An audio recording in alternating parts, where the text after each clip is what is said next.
the best way is if I start, she will come. So welcome, call this meeting of the Budget Committee, the third ARPA meeting to order, and ask that Sue do a roll call of the committee. Madam Chair, this is the roll call for the City of Newberg Budget Committee meeting for March 30th, 2022. Mike McBride. Here. Jefferson Mildenberger. Here. Elise Yarnell Holloman. Here. Julia Martinez Plancarte. Here. Rick Rogers. Present. Denise Bacon. Here. Stephanie Finley. Here. Greg Minahan. Molly Olson. Here. Lizelle Mathai. Brad Sitton, I understand, is absent tonight. Teddy Bora.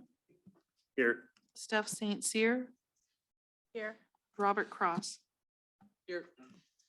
Madam Chair, I have two absent, but we understand Lizelle Mathai may be coming late. Thank you. Next item on the agenda is public comments. Have we received any public comments? Madam Chair, we have not received any public comments for this meeting. Are there any public comments, which is not your projects, in the room? Because I don't know who's presenting. Okay, none seen. We'll move on to new business. We have two items in new business. First, to talk about meeting etiquette, Will.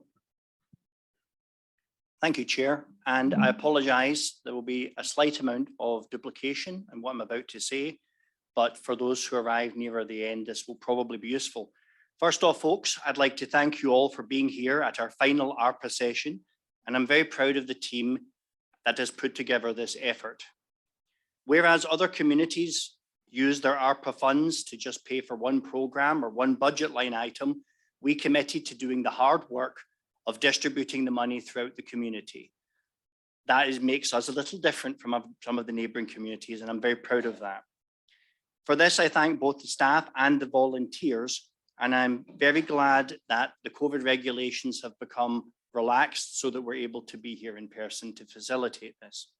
Tonight, make no mistakes, will be a long evening, but it will be a rewarding end to a transparent public process.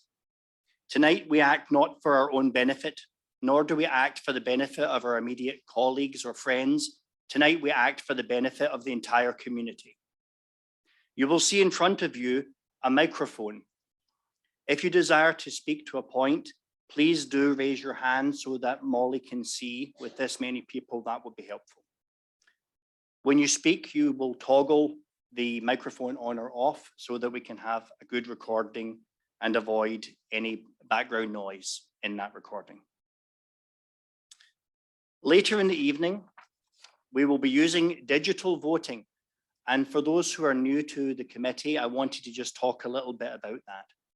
Each budget committee member will receive 16 votes this evening because it is 70 percentiles of the total number that are being reviewed this evening. So each budget committee member will have 17 votes to cast. Sorry, 16.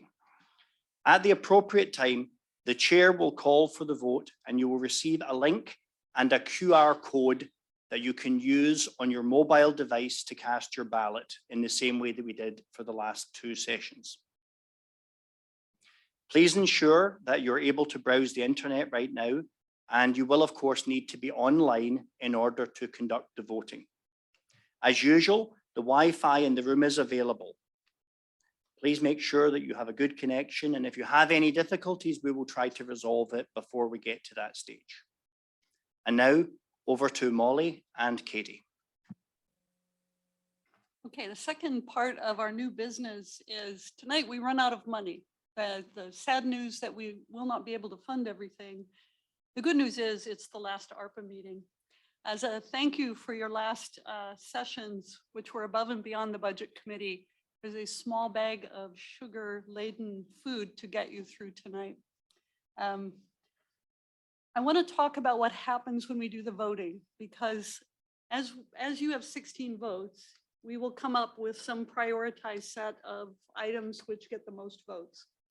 The one that gets the most votes, we fund first. Then we subtract that amount from the 937,000 we have left. And that tells us how much we have left to spend. Then we go to the next item that got the next most votes. And we subtract that. At the point we run out, which could be on the second item, right? If we get two big items in a row, we can't fund the second item because it's more than we have. So we move down to the third item. Can we fund that? Yes. So it got the third most votes. So this is the proposed process because we have to do something because we will run out of money tonight. That process is written down for you on a sheet of paper because I went through it kind of quick. And when we get to the end, we may have a couple thousand left and no project is that small. And the proposal is that we donate that to the city who will put it in a fund. It could be the general fund, it could be the water fund. We'll let them deal with that. It's a very small amount of money and it will be very late in the evening. So that's my proposal. Do any questions or discussion on that?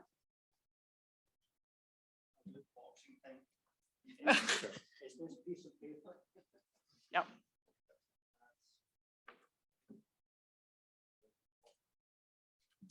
Mr. So Rogers. moved. You didn't get to ask for the motion. So excellent. Do I have a second? Second. Who I'm did the sorry, I second? did not see the second. Stephanie, you're so fast. Thank you.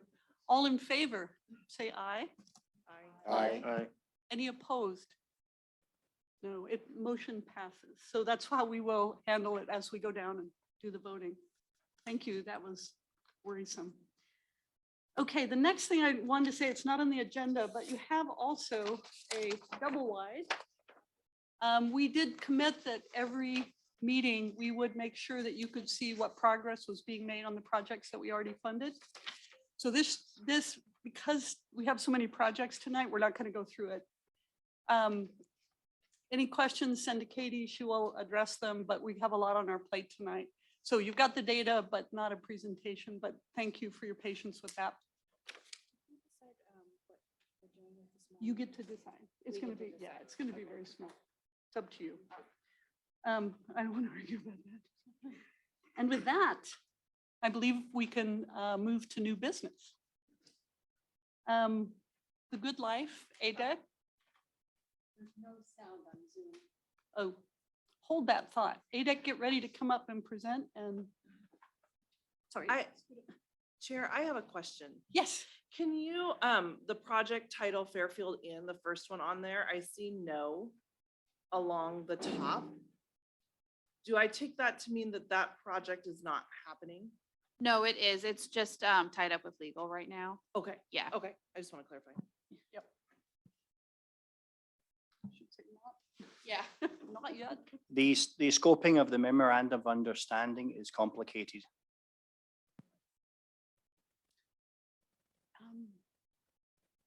All right.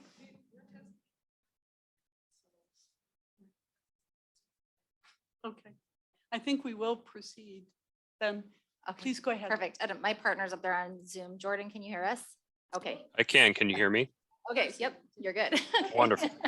Perfect. I was like, there's your sound check right there.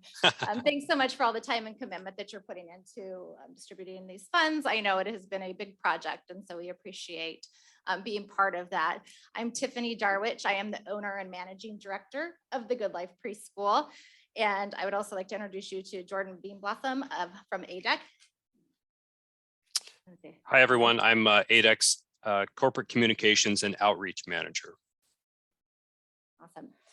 So the Good Life Preschool, if you're not familiar with it, is a local childcare program, 5-star quality rated, and we are on our 7th year. We serve about 55 to 60 families per year with 2 different locations. So one of the locations that's on my property, right between Dundee and Newberg, and the other location, we rent space from the Chehalem Cultural Center. Right now, we serve the age group of preschool to pre-K, which is 3 to 5.5.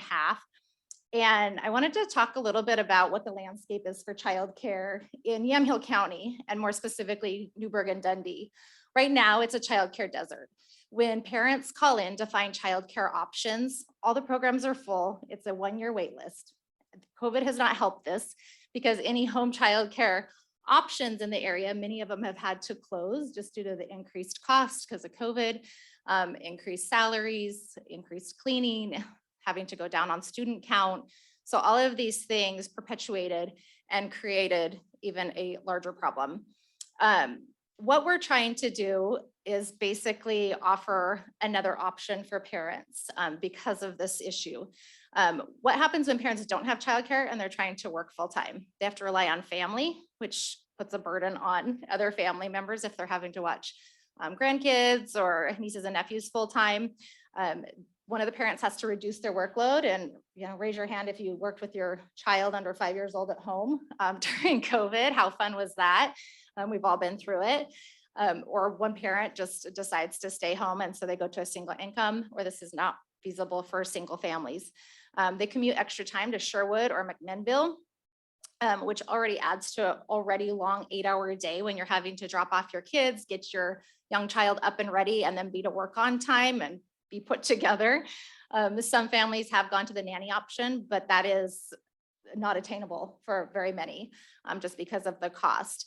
And then the sad portion of it is many move out of state or just move out of the area. And so that leaves us with a huge issue of trying to retain our workplace talent in this area or also attract new talent to businesses.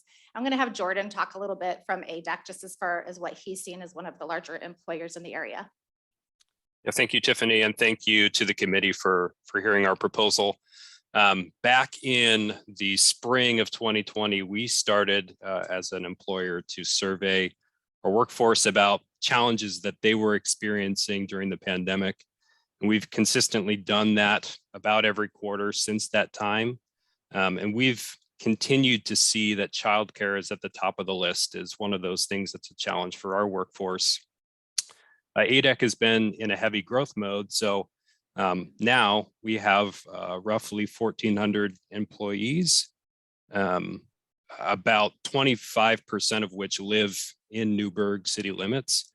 And as we survey that percentage of folks that say we need access to better childcare, or I'm having a challenge navigating that and keeping my hours, has continued to increase, even though schools have reopened, even though in some ways economy is stabilized. The impact of a lot of childcare centers closing has really put the hurt on our folks. So we approached the Good Life, I believe, back in the summer of 2020 to start this conversation. And we've looked at lots of ways to try and help support a project like this, which we feel, not only benefits ADEX employees, but the entire community. Thanks, Jordan. So just to be clear, this would not just be for ADEC employees. Jordan is speaking on behalf of ADEC as one of the largest employers, but we're seeing this across the entire community. So this center would be open for community members as well. And it's to serve the ages that are already hard to get into. So this would be in addition to the locations that we currently have. So this would serve that infancy of going back to work after 6 weeks, up to 3 years old. The location that we've looked at, downtown Newberg, just right next to Critter Cabana, which we believe would be a really good fit for it, would provide an additional 40 full-time spots for that age group, which is awesome for families. It would provide an additional 7 to 8 full-time teacher spots as well. And we've also partnered with George Fox University, and we would look at some part-time options for the teachers, in those programs to be able to offer some substitute positions or to fulfill some of those requirements as well, which is super exciting. So you can see that our request is for $220,000. This is to cover some of the SDCs, and we've done the breakdown in the proposal as well. So I will open it up for questions from here. Questions from the committee? Mr. Rogers. Hi. Let's see, I guess one of the questions is do you operate on a sliding scale for people's income, or how would that work? Great question. So the benefit of being in downtown Newberg versus Dundee is you can go through ERDC funding depending on salary requirements. The nice thing about it is because of COVID, a lot of those have gone up in the scale. So yes, we have families first apply for that. And then if they don't receive the ERDC funding, then we do have some need-based scholarships as well. So yeah, great question. Any other questions? Okay, hearing none. Thank you very much. Thank you. We're excited about this Thank project. you. We appreciate you. And good job sticking to 5 minutes. Well done. Thank you. And we will cut you off tonight because there are many of you, so please be brief. Thank you. Okay, next up. Subterra.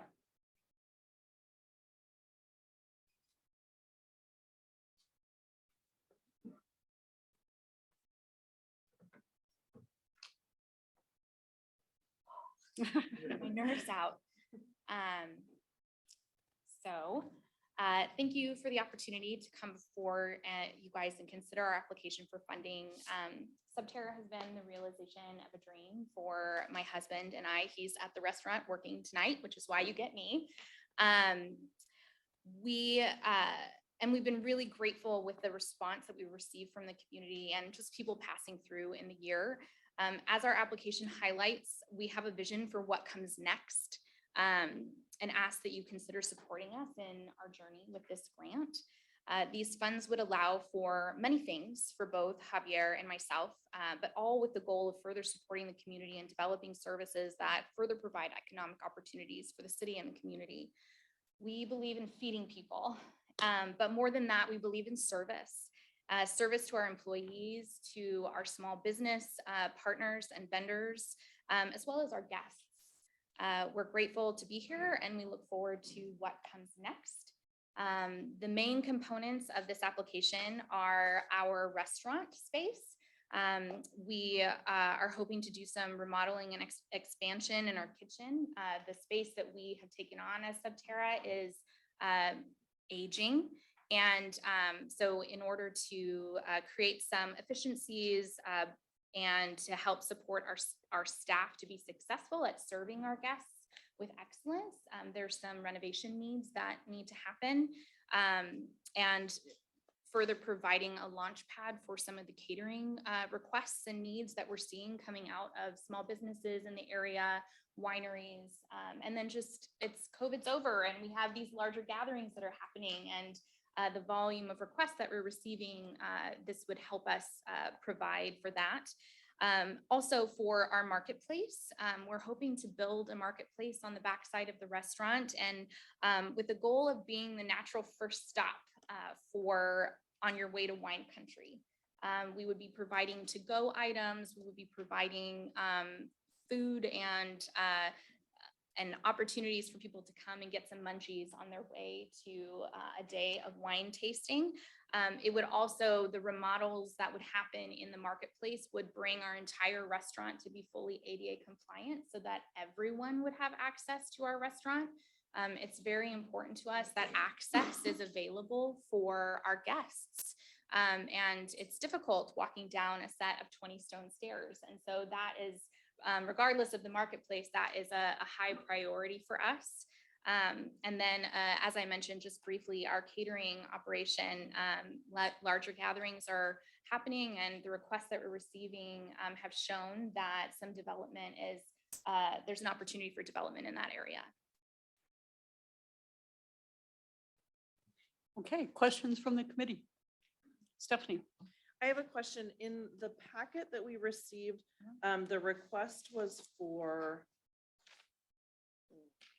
like 189,000, but I see on the sheet we have tonight, it's 300,000. I just want to clarify which. Yeah, so when we first submitted the application, it also included an outdoor seating area. And after speaking with the planning committee and permitting and all of that, it just was deemed to be not feasible to take care of that and as well. And so we lowered our request amount down to the 189 that it is, and we'll take that on as a separate project. Thanks, Stephanie. That's a very important clarification as we run out of money tonight. So, Yeah. Other questions? Yes, Jefferson. Do you anticipate any new jobs from this expansion? And Yes, what would those be? yes, we do. At the moment, we're projecting for this year between 5 and 7 additional new employment opportunities with the goal of 12 ultimately. And that will just depend on timing and opportunity. Yeah. Are those full-time? Yeah, those would Okay. be Full- part-time to full-time. Okay, thanks. Other questions? Teddy. how many more seating are you anticipating adding? And then the entrance to the restaurant, is that stairs going down? Would it be going around? No? Yeah, so there's an entrance on the back side of the building. So there is a driveway that goes down and around, and the ADA entrance is on the back side of the building. And so we would be developing that out. As far as additional seating, there wouldn't be a substantial increase in the internal seating of the restaurant. We're at capacity for what we have right now. Other questions? All right, thank you very much. Thank you.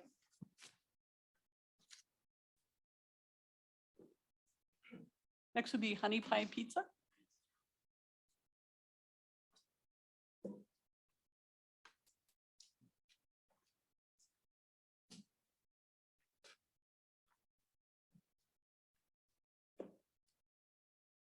Thank you for your time this evening and for considering our application.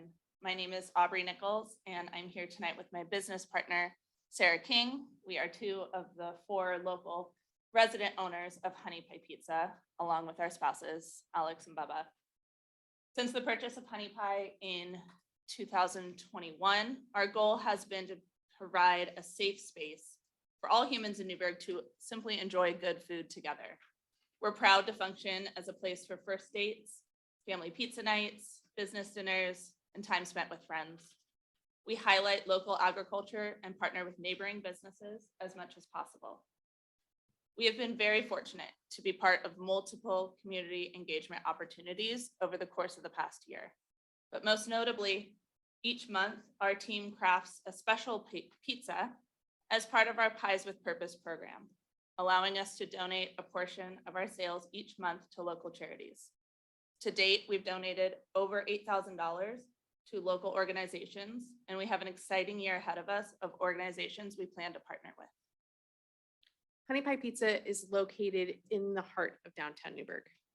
As a business, we continue to elevate our downtown tourism experience by nurturing the relationships with local shops, restaurants, wineries, breweries, many of whom are here tonight, actually.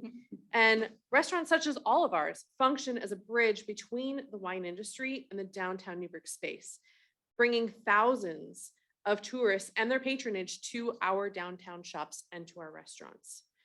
Partnership supports the goals of the Newberg Strategic Tourism Plan, serving the wine country adventurers, millennial explorers, members of the George Fox Network, and our luxury wine travelers. Our active presence on social media and recent publications such as Sunset Magazine, as well as Food and Wine Magazine, keep our brand visible and engaged with both local and visiting audiences. Just this past winter, Honey Pie Pizza invested over $80,000 in order to increase our seating capacity, remodel our kitchen, and improve our customer experience, providing both a safe and expanded service model. With the return of the spring and summer season and the peak tourism and summer events, we look forward to a higher number of customers to serve and seek to expand our capability as well as our multi-known capacities in a way that is flexible to accommodate both potential safety measures as well as those group dining engagements that others have talked about. The improvements proposed to the alley facade increase its visibility and, most importantly, its atmosphere, supporting our neighboring businesses in turn. The expansion and ability to serve more customers provides a sustainable means for us to hire and retain more local employees whom now also enjoy the benefits of healthcare, medical, vision, dental disabilities. We're excited about the potential of the future development opportunities for the alley as aligned with the downtown development and master plan objectives. The Newberg Strategic Tourism Plan notes that tourism encourages sustainable development that benefits the local community and enhances the visitor experience. It is this sustainable development that we desire to achieve, using our restaurant as a vehicle for continued improvement and change in our town. The expansion of our building through a front-facing addition and the completion of a mobile catering vehicle will lead to measurable improvements for our community at large. These improvements provide additional local jobs, benefit local community organizations in a consistent monthly manner, and the visitor experience continues to be elevated through our commitment to delicious food in a safe and inviting environment. We thank you for your time and consideration, and we welcome you to our humble pizza garage sometime soon. Questions from the committee? Yes, Mike. So how many extra seats are you going to add to this? Sure. Yeah, the front-facing addition actually allows us to double our capacity. So today we're actually able to serve comfortably about 50 patrons at a time. So we would be able to serve 100 patrons at any given point then with the expansion. Other questions? Yes. How many more employees? will Yeah. you- We're actively recruiting in case anybody needs some side hustle. Looking. Yeah. So we're currently recruiting for full-time salaried roles, actually, to lead both our front of house as well as our food director program. So those are two examples that are actively open now, but then we also have additional recs planned for an additional potentially 3 full-time employees, including and then on top of that, part-time staff. So we are looking forward to that need. It's the labor supply market that we're currently facing upwinds on. And I'm sure I'm speaking for a lot of the folks behind me too. Excellent. Other questions? All right. Thank you very much. Thank you, everybody. Have a great evening. Next, we have Discover Fused Glass Art. Online. Excellent. Hi, my name's Gil Reynolds. Thank you so much for having me, letting me appear here and for looking at my proposal. I appreciate all the work that you guys are putting into this. Our community is better off for your efforts. And I think it all boils down to what's the biggest bang for the buck? What's the best investment? What gives you the most return? And I think my proposal covers that in spades. I think that I'm going to be bringing dollars back into the community. It's a long-term investment. I'm not talking about planting a summer garden. I'm planting an orchard. It's going to take time to nurture, but the rewards are going to be far exceed anything you would get from a short-term investment. The city will benefit in many levels from this proposal. The key component is engaging the youth, exposing them to possibilities, working with a section that doesn't have the affluence to subsidize art for themselves. We're exposing them to glass fusing, which is a unique art form. It's helping them understand that creativity is a viable option for them. Lots of kids draw. Lots of people don't realize that you can make a living as an artist, that you can pursue this art and you can foster creativity. In the big picture, creativity is a resource, just like timber or water. It is a marketable commodity. It doesn't matter if you're designing websites or you're doing TikTok videos or creating music or new food menus or creating art glass. There's always a market for creativity, but it's a problem-solving process, and it's something that you foster within our youth. As you teach our community, you teach people how to be creative. You give them the opportunity, give them a pathway to improve, and nurture it, foster that, and give it a chance to blossom and bear fruit. It's important to the health of our community to encourage and incubate this type of creativity to support the arts. If you look at any website for any city, what do you see? They're talking about their arts, their theater, their music, their gardens, their history, their museums. They're trying to talk about the livability, the culture, the richness of their community. And that's what I'm talking about, what I'm trying to add and improve on in the existing community. I've done work with the Cultural Center. I've taught lots of classes. I brought people in from out of state to engage in the classrooms and in the glass fusing. Having the youth come in, take this, learn the process, be exposed to this gives them a chance to feel what they can do and explore their own growth potential. I think it has a wide-reaching effect to be life-changing for some of these people, to have a chance to get in there and have hands-on experience with a working glass artist. So I'm providing a full-time job. I'm teaching over 100 students. I'm giving them, bolstering the artistic footprint for the city. I'm bringing in outside money from other people that will be coming in to take the classes, to study, to visit Newberg, but to learn about what's happening with the glass fusing. I'd be using a local web designer. I'd be using a local video crew. This money would just be recirculating right back into the community. So I think that it has a lot of potential, and I hope you agree. Thank you. Any questions? Questions from the committee? I guess, you mentioned particularly focusing on youth and Latinx population. What's your experience with working with youth, or will this be a new venture for you? Can you hear me? I'm sorry.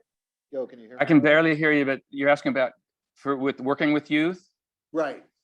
I have a history of working with Boy Scouts, Girl Scouts.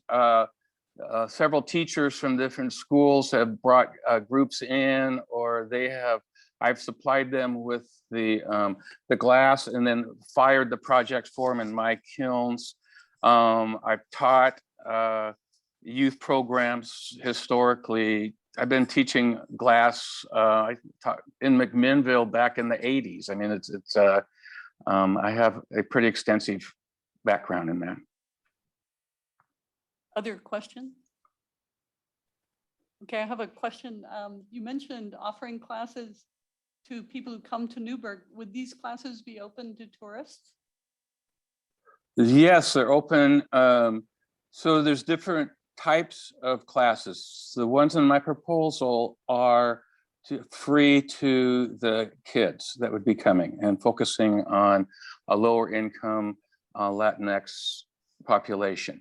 I also have classes on a regular basis where people come from all over the United States to study with me and to learn glass fusing.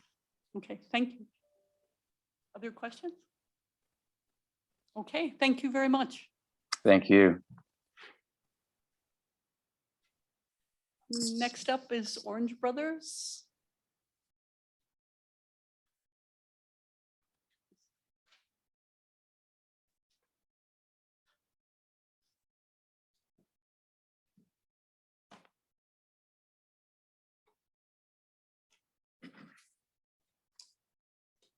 Good evening, honorable committee members, staff, and community. I will have Pedro introduce himself first, and then I will go ahead and explain how we'll do this presentation. Buenas tardes, estimado comité. Mi nombre es Pedro Naranjo Aleluya.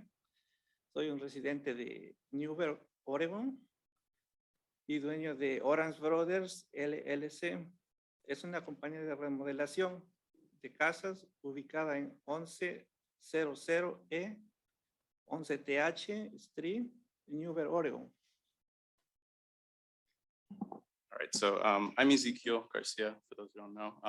I'm here to provide translation assistance on behalf of Orange Brothers LLC. For the sake of time, I will be presenting the project in English, and then Mr. Naranjo will have a statement that he will provide at the end.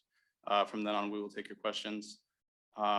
So to begin with, Orange Brothers Remodeling requests American Rescue Act funds to support the capacity expansion and success of a new minority-owned small business through the purchase of a hauling trailer and company signage for the company vehicle. Orange Brothers LLC services include painting, drywall, laminated floors, door installations, light fixtures, tile, fences, and decks. Owner Pedro Naranjo has spent 15 years working as a framing contractor in the Northwest Oregon region and has resided in Newberg since 2014. He moved here with aspirations and conviction to start his own business, providing the services that he excels in the most to the community. After many years of planning and hard work, Mr. Naranjo began the contractor certification process back at the start of 2020. Unfortunately, as a direct cause of the international health crisis known as COVID-19 pandemic, due to there was a delay in this process due to the decreasing remodeling projects, social distancing, and issues with supply chain. Mr. Naranjo was released from his remodeling job that he had at the time. During this time, he was forced to take a job with a reduced income as a maintenance at a hotel. Certification offices were also closed during this time, further postponing Mr. Naranjo's goal. And it wasn't until October of 2021 until Orange Brothers LLC became a certified contractor in the state of Oregon. Reduced income, higher supply costs, material shortages, and limited project capacity have limited Orange Brothers' capital expansion plan. However, increased project opportunities and increased level of real estate transactions at the moment create a perfect environment for Orange Brothers to take advantage of this current timing.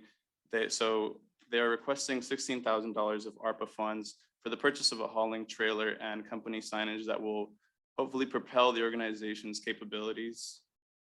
And the purchase of a trailer and signage would be acquired within a month's time and is a small upfront investment to support the long-term success of a business that plans to stay in the community and expand to provide not only jobs, but also plans to work on projects and aspires to complete projects for local organizations and residents. So that is all. And Pedro has a closing statement.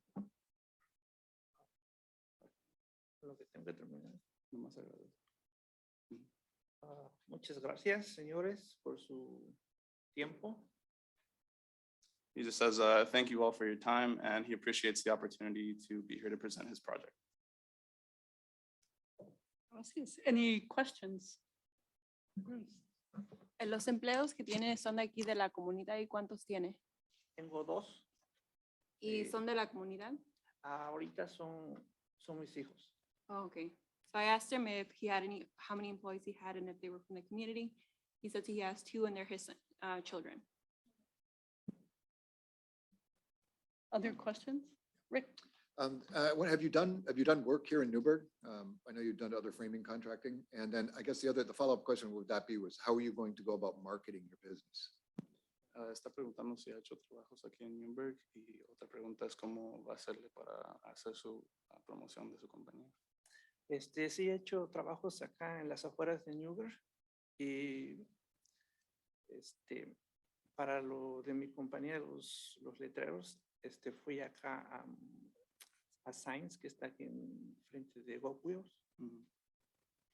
So he says he has completed projects in Newberg and that for his promotion of his business, he has gone to a local vendor called Signs, I believe he says, that's here in town. And he's been working with them to get an estimate.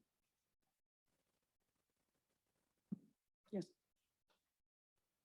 We were focused, I assume, be residential or commercial? Sí. Sí, en los dos. Sí, en los dos residencias. He says both.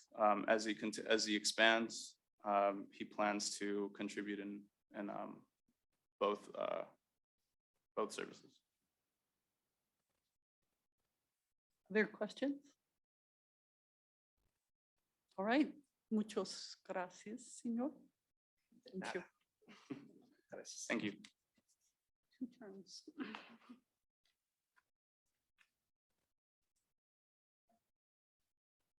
Hold on. Old Town Bar and Grill, which we should call Newtown Bar and Grill. Madam Chair, members of the committee, thank you for this opportunity this evening. My name is Justin Dillingham. I am one of the new owners of Old Town Bar and Grill. I think it's important to delineate a change in ownership that occurred last year. And since reopening in June of 21, we've tried to foster an environment that's more opening and welcoming to all members of the community. The ask tonight is for $75,000 to develop the lot to the south of where we are currently located at 315 East 1st Street. That lot has been vacant for what I would guess is a very long time, and it's rather unsightly. The vision is that we will double our capacity and essentially add seating and space for entertainment outside in a manner that can be used year-round. With the addition of that outdoor seating, it will create 6 to 8 FTE, which the downstream economic impact of that we anticipate will be in excess of 150,000 per year in wages of new jobs. I would be happy to answer any questions that you have. Questions from the committee?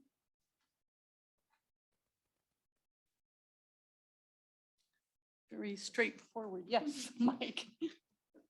The new location or the lot that you're, so is that going to be a completely enclosed building, or will it be like a tent with roll-up sides, or, and how much would this seating capacity be? Sure. So the seating capacity will be approximately 50. We anticipate the preliminary design would be a covered space, but open air on the sides with heat, fireplace, so that it would be comfortable to use year round, even if it's raining. COVID proof. COVID proof, Something. absolutely. Something, whatever you call it. Okay. Other questions? No. Thank you very much. Thank you. Sprinkles of joy. Just glad that everyone who has a food business did not bring samples tonight, because you'd be in very serious trouble. Thank you. Okay. Well, thank you guys for having us today. My name's Kelly. I'm the co-owner of Sprinkles of Joy. This is Maggie, my bookkeeper, business manager, helper, and my mom couldn't be here, but she is my co-partner as well. But yeah, we own Sprinkles of Joy. We opened in November 2020, and we took over the old Newberg Bakery location, and it has been so much fun. I had the business as a cake business for a couple years, and then when this spot became available, we're just so excited, but we're like, oh, during COVID, great. But we rolled with it and just knew that the community would be really supportive. And they have been, which has been really nice. So if you haven't been in, we do cupcakes, cakes, and cookies, and we want to expand to donuts as well. I should have brought donuts, actually. So yeah, just a few things from the impacts of COVID. We couldn't have seating for the first little bit. And so it's been fun to have people in there now. Like the last week or so, we've had so many people, and that's been really fun just to have it full. And then we still have a lot of people coming in that haven't even heard of us because they haven't been out. And they're like, this is my first time out with COVID. So it's been really fun to have people come in and experience us and help us grow as well. We did have to close for about a week and a half because of COVID, because my mom and I both got it. We had to close for about a week and a half. So it was kind of a blow to our revenue, and it was end of January, early February. So it's like slow time anyways, but I felt like we were ramping up again, and then we had to close. So we had to cancel orders and all that stuff. So it was kind of hard to yeah, it was just hard to close and stop your momentum. Yeah. So like I said, with our proposal, that'll help with kind of the cost of the loss of revenue for that, and then also for donuts. So to start up the donuts process, we need a fryer or two. We think it'll take off really well since there isn't a lot of specialty donuts in Newberg. So a couple fryers and all that equipment that will go with it, and then hopefully adding more jobs as well, and grow our little team. We have about 4 people now, so we're going to grow our team as well. And so if you have flavor requests too, we can take those too for those. But we've also had a lot of people asking for donuts. So that is one thing we want to offer more as like morning pastries, because we do more of the sweets. So offering a breakfast item would be good as well. Do you guys have any other questions? Questions from the committee? Jefferson. What percentage of your sales is point of sale from you, and then what do you sell to other sales organizations, stores and whatnot? Yeah, we don't sell to any other ones as of yet, but we would love to expand that to offices and coffee shops and other stuff like that. So would that be a plan for the donuts as well? Yeah. Yes, Teddy, Just wondering. go ahead. So how much of the 15,000 is for the equipment, and how much is it for recovering the revenue that you lost? Yeah, the majority would be for the donut equipment and all the stuff that would take to get that running, but a good portion would be for it'd be about $10,000 for equipment expenditures, and then the balance would be for supplies and back wages that were lost. She's my money girl. So if you're investing 10,000 in equipment, this is not meant to be an obnoxious question, but I mean, basically, how many donuts do you need to sell? Basically, Yeah. sorry. Yeah, a lot of donuts. A lot of donuts. A lot of donuts. Yeah. So A lot less donuts if we give you the capital. this is true. Yeah. Okay, thank you very much. The next, City of Newberg. Chief. Somebody about scheduling. We're behind the donut people. That's not a cut to you guys. Point of order, no one is allowed to make police donut jokes in this meeting. It's not. And I have no affiliation with the donut place. Yeah. Good evening. I'm Jeff Kosmicki, Chief of Police, Newberg Dundee Police. I'm here requesting these funds for the City of Newberg, not necessarily the Police Department.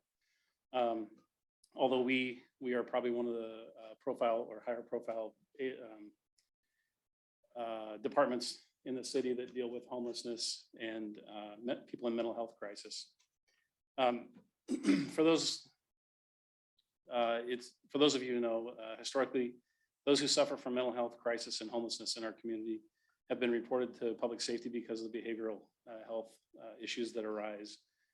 In communities like Newberg, police departments are typically the only city services available for 24 hours a day, which makes the police the initial responder by default. While the police department is equipped to handle some incidents, we are not necessarily the most effective or best way to provide services for these folks. The City of Newberg would like to invest a portion of its ARPA funds into a study on how a community-based system solution would benefit those in need. We believe this community-based solution would provide better long-term outcomes for those in crisis, and by having people with expertise to take the lead and find positive outcomes. So basically what I would like to do is contract with someone who could help us find a roadmap for future programs and or identify things that the City of Newberg would benefit from by providing these services. So this is not a service to the police department or for police officers or anything like that. It's community-based, outward facing. And with that, I'll try to answer any questions. Questions from the committee? Yes. Greg. Oh, thank you. Is there a reason that you don't think this could be funded through a typical budgeting process and getting this into the city budget?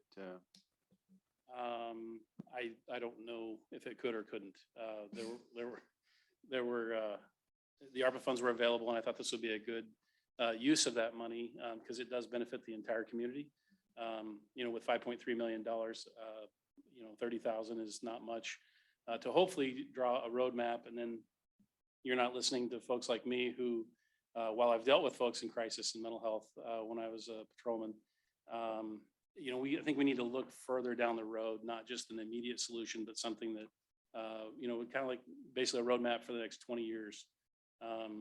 And I would also, I have been in conversations with the chief of McMinnville, and I think we're going to try to pool our resources to better use that money and come up with a system that works within Yamhill County, not something that's built for Portland or built for Eugene, but maybe something modeled like Eugene. I'm sure, well, maybe you have heard of Cahoots. I'm not saying we would use that, but that's what the expert would sort of guide us to. Elise? That was, you covered it. Okay, good answer. Other questions? Just, well, Chief, I guess this is a bit of foreshadowing. Given this study, could we anticipate seeing something in a future city budget? Or I know we've talked about a position potentially shared or something. I would anticipate, based on this study, you would see something, well, if we decide to go that direction, you would see something being asked in a city budget. And that, like I said, that could be in cooperation with McMinnville, us, and Yamhill County to make it more cost effective is kind of what I'm thinking. But again, I don't want to purport myself as an expert at all. Other questions, Stephanie? I have a question, and this is probably less for you and more for Will, about then when that budget process comes around, what fund are we looking at for that? And I know that's not a question you can really answer, but I guess my question is, so we have someone who comes in and says, you need an exorbitant amount of money to do this. Is that out of the police fund? Is that out of a general fund? Where would we be looking for that? So first of all, I'd like to thank the chief for submitting this ARPA project. It was not my doing. I think it's very interesting that we could find some money to scope this entire idea and see how we could possibly fund it. The way I envisage it would be a shared intergovernmental agreement between several agencies where we would pull upon general fund monies from multiple municipalities to provide a substantial amount of money to give this a robust platform for launch.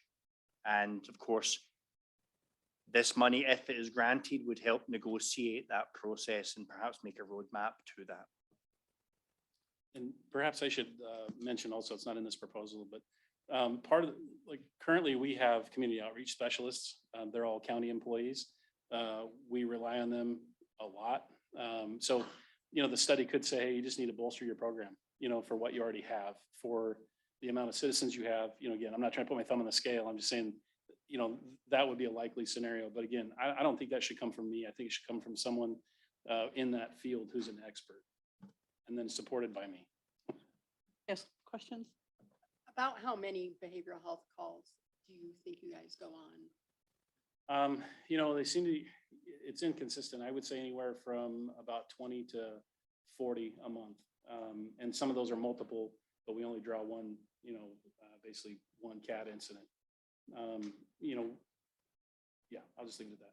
It just depends. Okay, addiction, houselessness, mental health. Now how many calls? More. Probably, you said addiction. Houselessness. I would say probably 25% of our calls. That's just my best guess. Thanks. Yeah, and probably more with COVID. Other questions? All right, thank you, Chief. Thank you very much.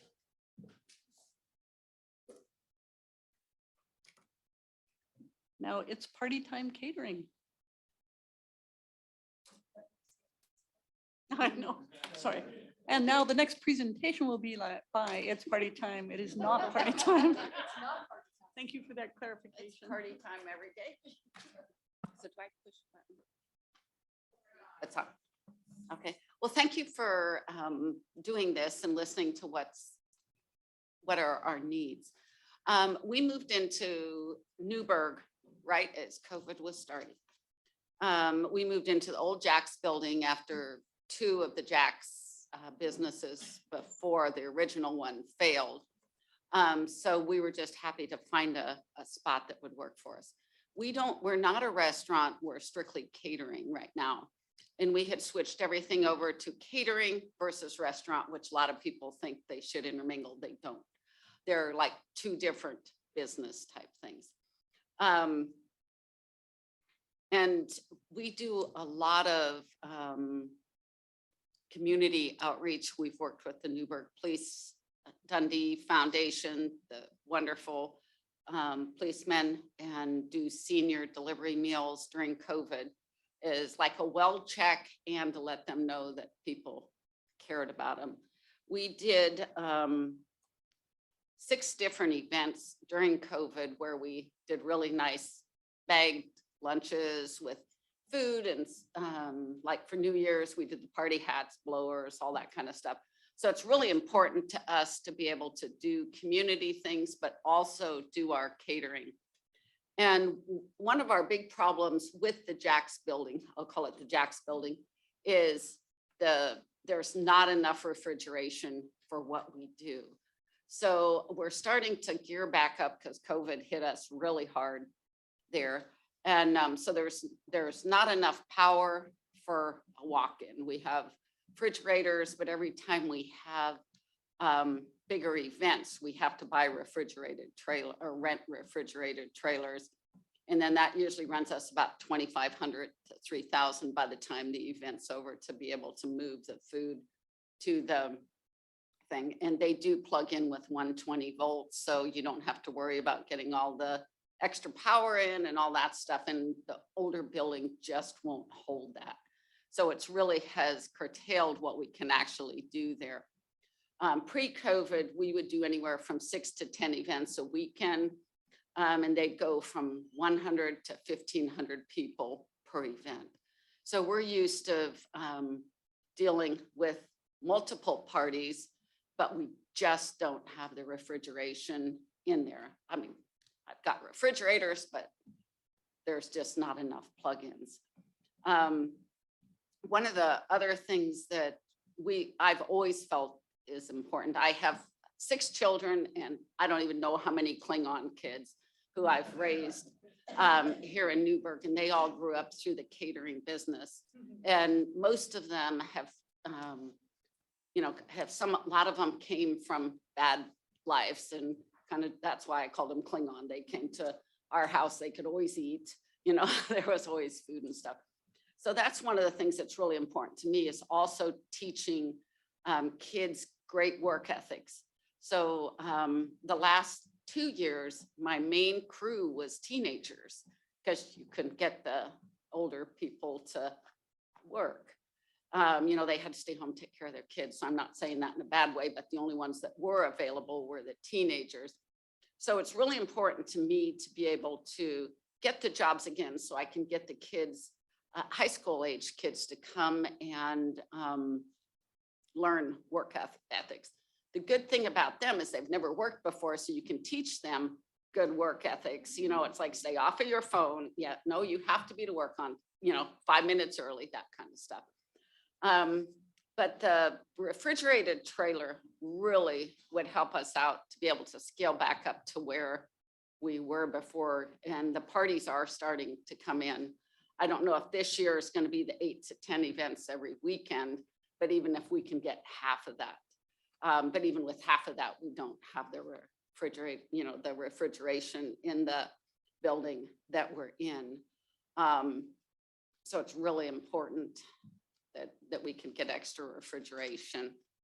And then let's see, where's so what about the other one that we talked about?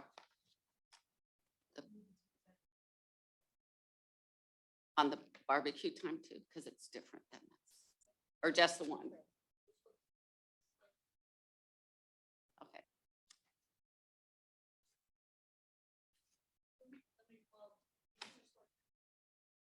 Okay. Oh, and what good timing.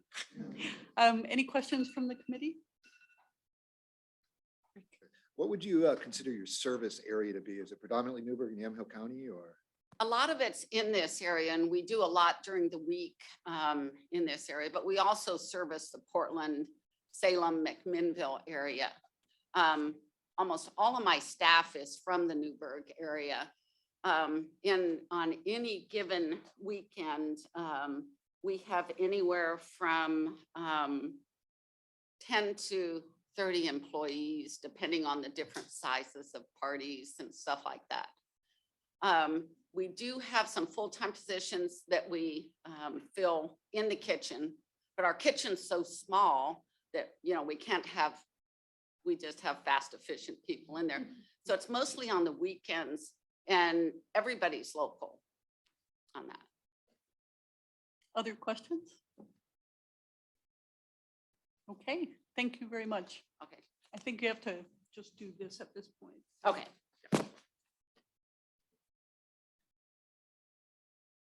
Okay, Chehalem Valley Chamber. Online, excellent. Welcome, Scott. We cannot hear you. Muted.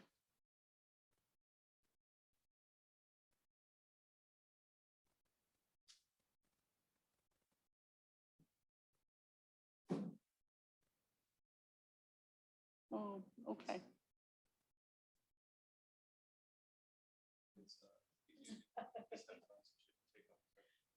Try taking off your headphones and just unplugging them and using the computer audio. Can he hear us? There you go. Yes. You have to unplug.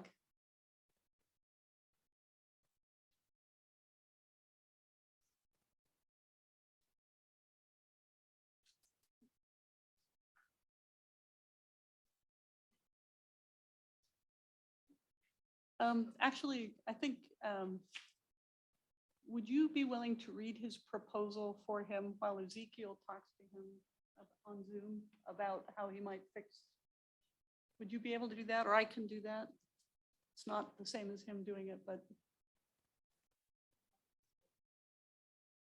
Okay, we can go to the next person and then come back.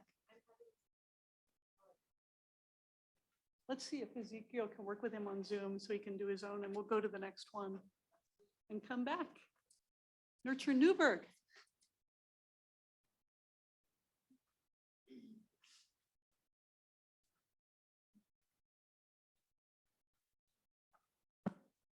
Hello.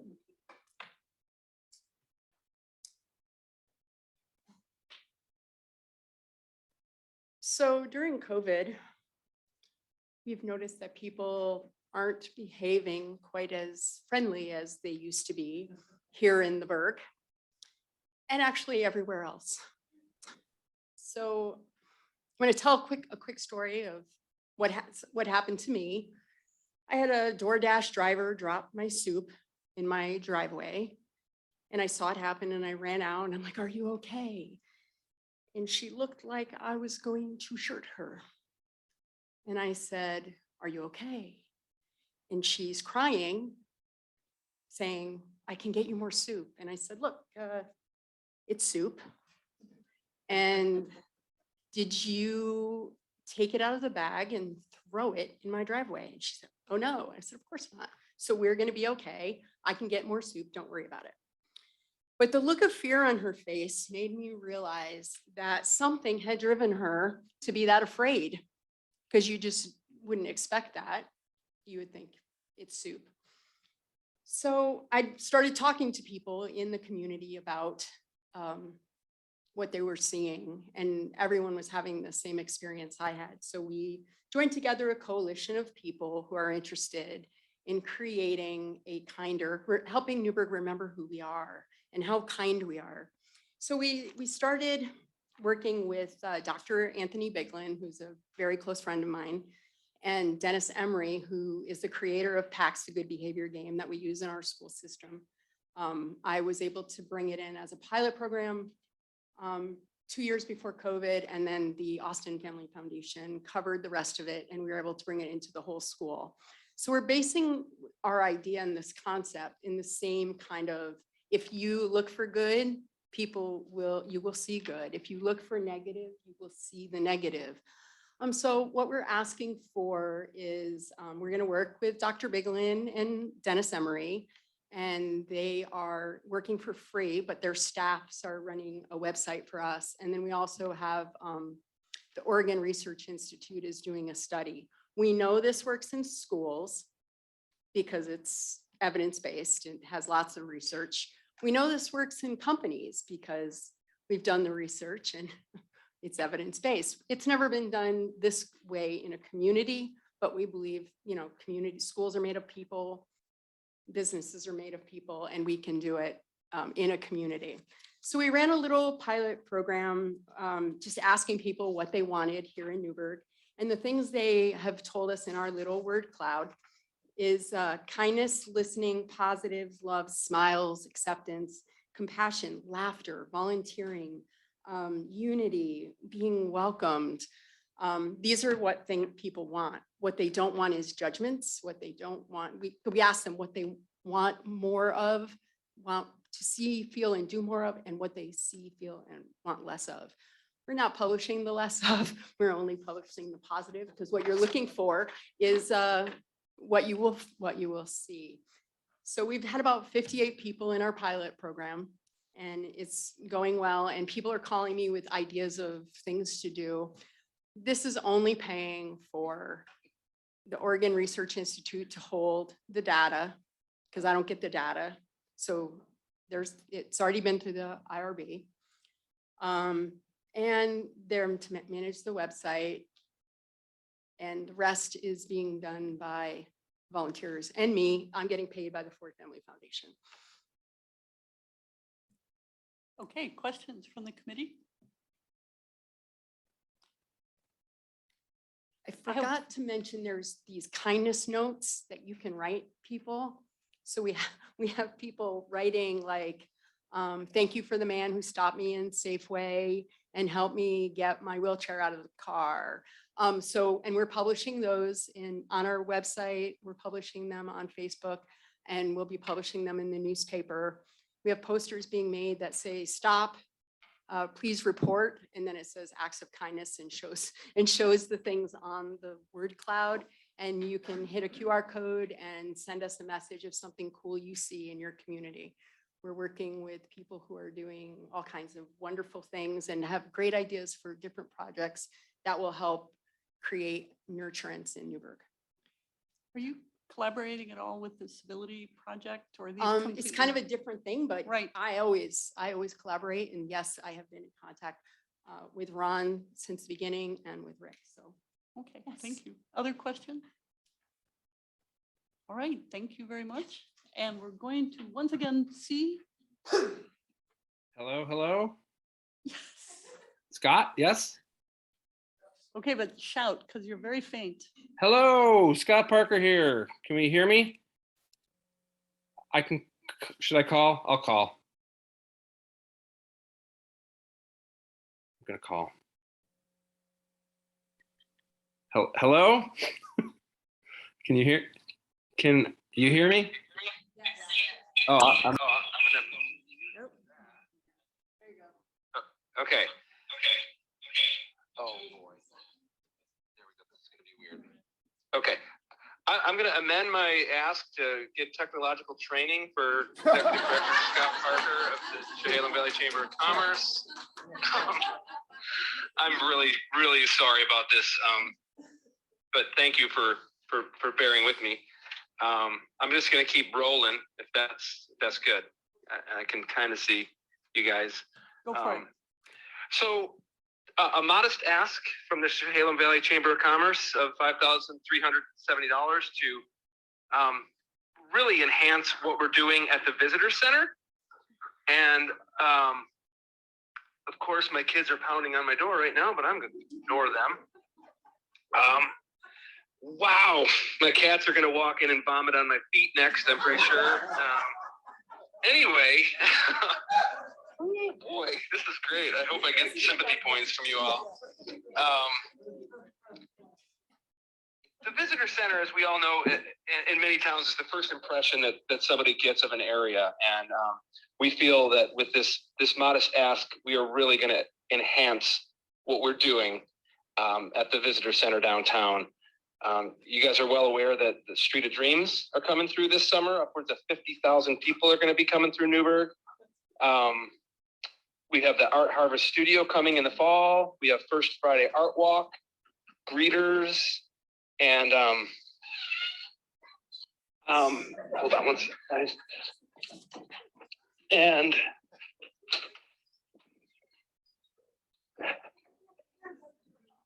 Okay, you guys can just deny me right now. Okay, and so we feel that with, we are going to be using local businesses to paint the visitor center. We're going to be using local businesses to furnish the visitor center. And we just want people to walk in and be blown away at what we are doing. Not just tourists, but locals. We have a conference room that people are able to use and a workstation that people are able to use. And we just think that for a little bit of money, we can have a really big impact. So that's all I have to say. Thank you for dealing with my insanity, and I have happy to take any questions you may have. Okay, questions from committee? Denise? I have one. Is he available for shows and? No. bookings? No questions? It sounds like none. Thank you. I'd be afraid to ask me questions if I were you. Scott, you rock, mate. This is everyday life, so cool. Well, thank you again for your time. I look forward to, watching the rest of the presentations, all very, very incredible organizations that are asking for funding, and we appreciate you listening to me. So thank you very much. Thanks, Scott. Woot, yes. Okay, United Way. No cats vomiting in here, please. Thank you. But Scott, ultimate grace. I think that was awesome and a very human moment. So I really appreciate that. Thank you for having me. I'm Elizabeth Schrader. I'm the Chief Development Officer for the United Way of the Mid-Willamette Valley. We are your United Way. We say that all the time. And the reason we put it that way is because we work on your behalf. Your dollars go into your community and we help facilitate that. So a little more about who we are and how we relate to Yamhill County. Last June, I was tasked by our board president to make a larger impact in these communities, the entire Yamhill County. Because the numbers that we're looking at here, over the last 3 years, we've had an investment of $138,000 through 95 different distributions. We've allocated grants to 34 different organizations to over $168,000. But our board president said we want to do more.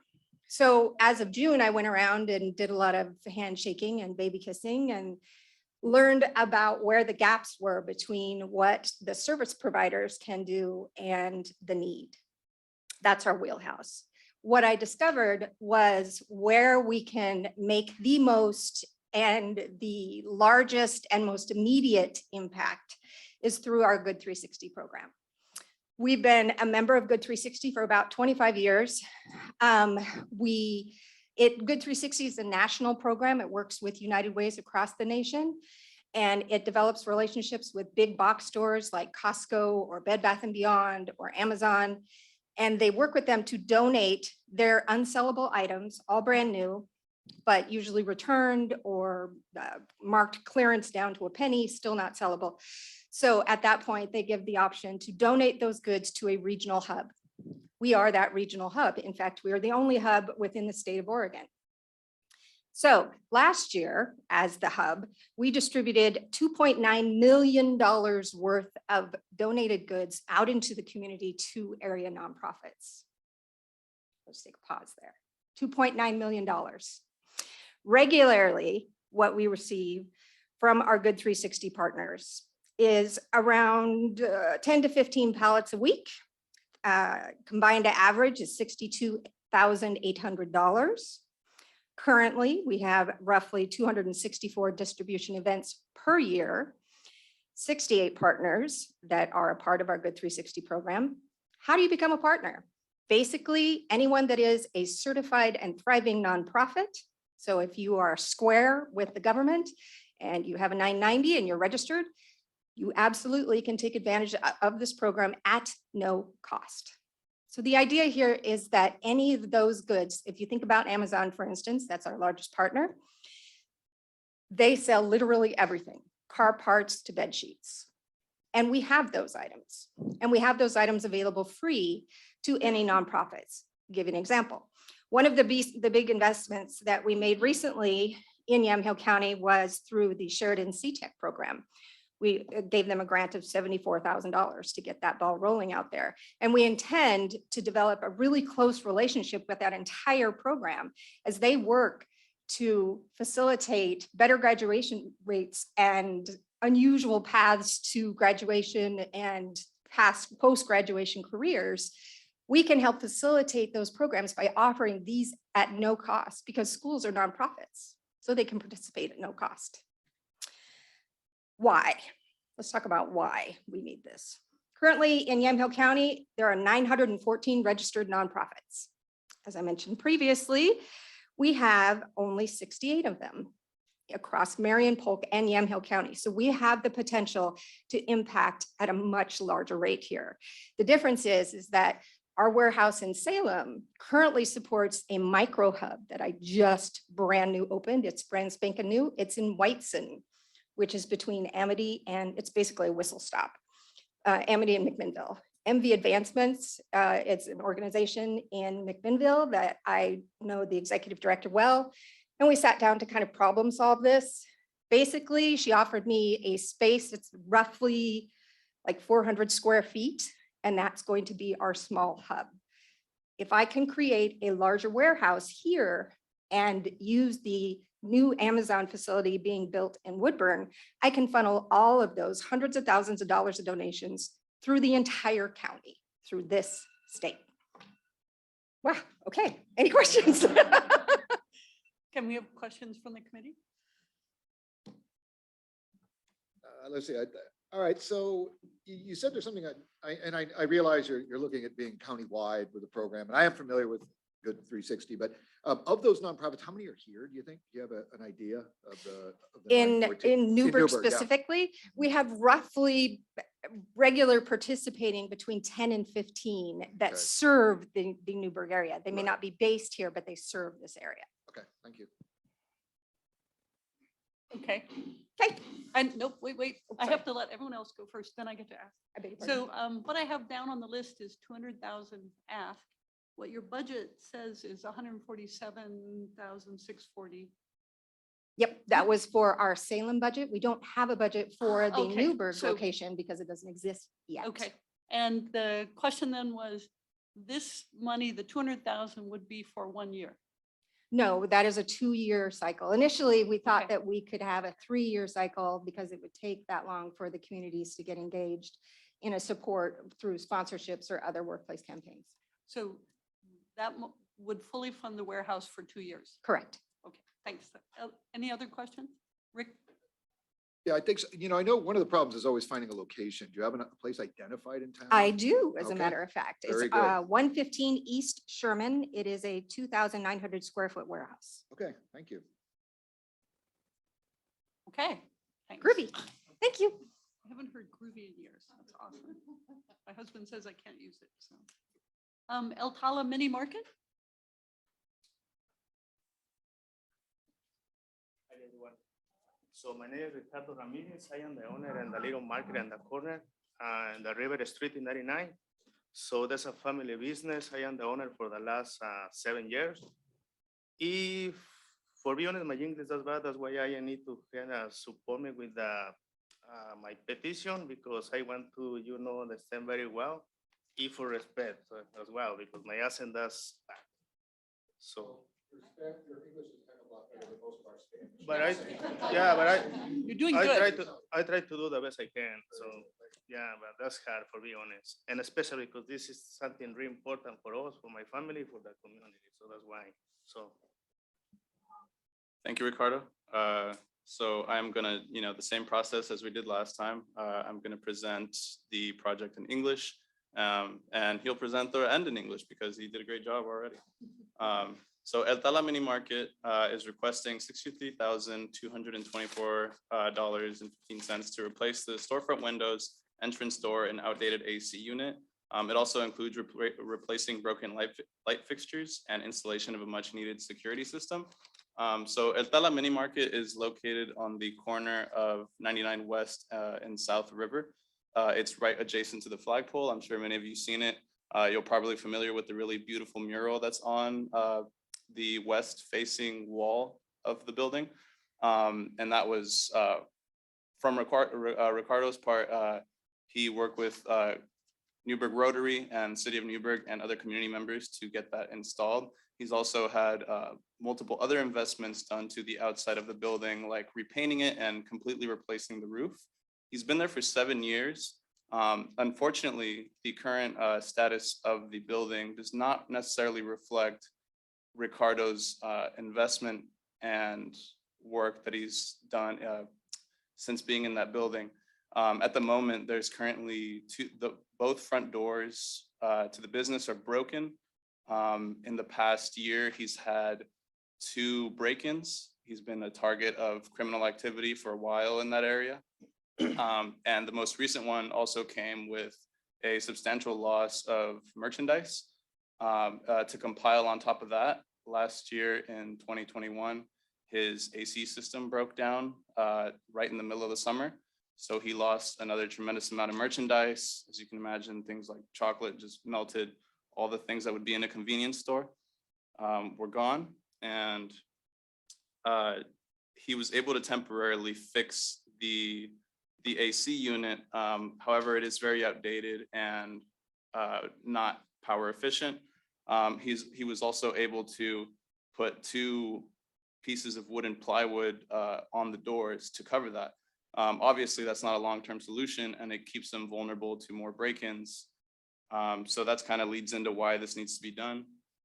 If it wasn't obvious already, the break-ins reduced profit from the COVID-19 pandemic and the need to replace several things as the AC unit have all made this location seem very unattractive, to not only residents, but people traveling westbound on 99. It makes it appear as if it's sort of a hub for criminal activity, and it's giving a really bad reputation to the owner, Ricardo, who doesn't actually deserve that sort of reputation based on the work that he's done there. The 63,000 would be separate, and he's done a lot of work to make sure that the project is by way of local businesses. He personally has contacted and received exact estimates. That's why the ask is so specific, because he wanted to assure everyone that it was very straightforward, that he wasn't trying to have extra funds or anything. So he personally contacted everyone, and the only company that he couldn't find locally was replacement for the AC unit, I believe, because Newberg doesn't have a commercial AC replacement sort of company. And funding this funding this project would reduce further vandalism, because it would also include a security system and fixtures, new light fixtures. So the sustainability aspect is covered with that investment as well. And this is a one-time investment with lasting benefits. As we said before, it's front-facing over by the flagpole. It's one of the first things people see when they drive into downtown Newberg, and it leaves a lasting impression of what kind of community Newberg is. And the current condition is not reflective of Ricardo or downtown Newberg. So funding this would be sort of okay. We'll just go ahead and stop it at there. I was just going to say one last thing, but we're good.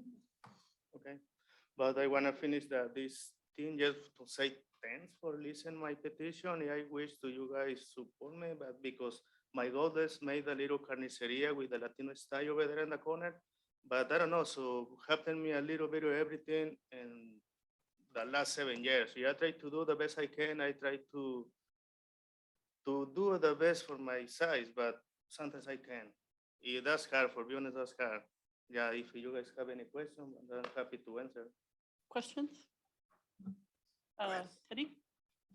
So this light fixtures that's on your estimate, does that include the outside light fixtures? And then the vandalism, does that happen at night when it's closed, or when does it usually happen?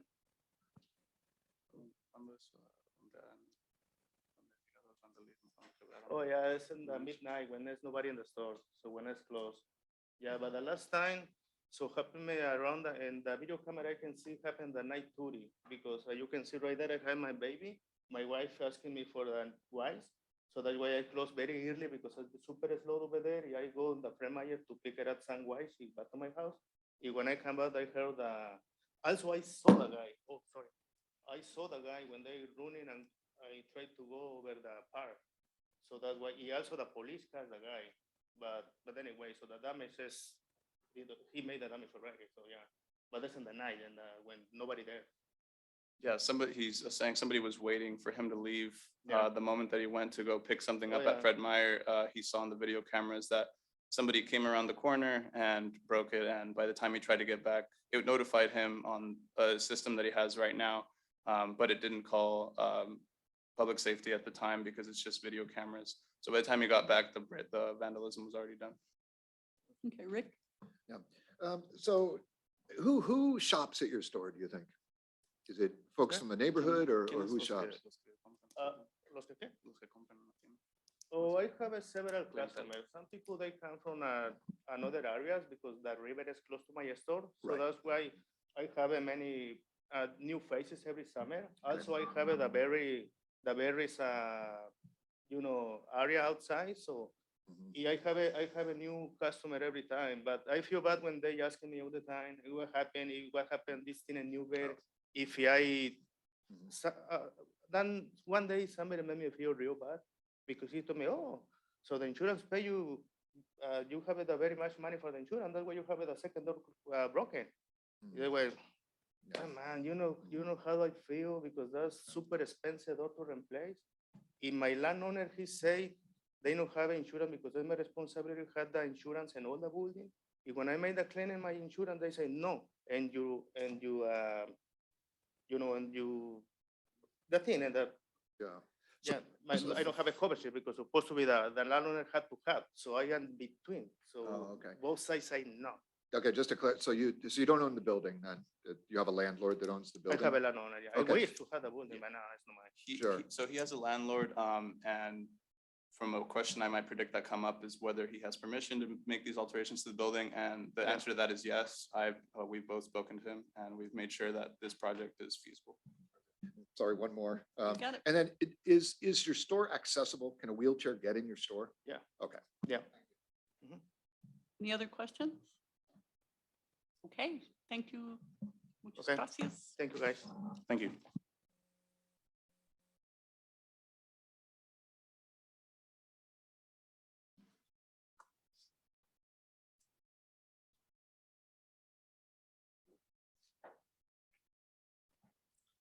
First of all, thank you for there being a table because I got pizza on my pants, so I'm very glad we are sitting.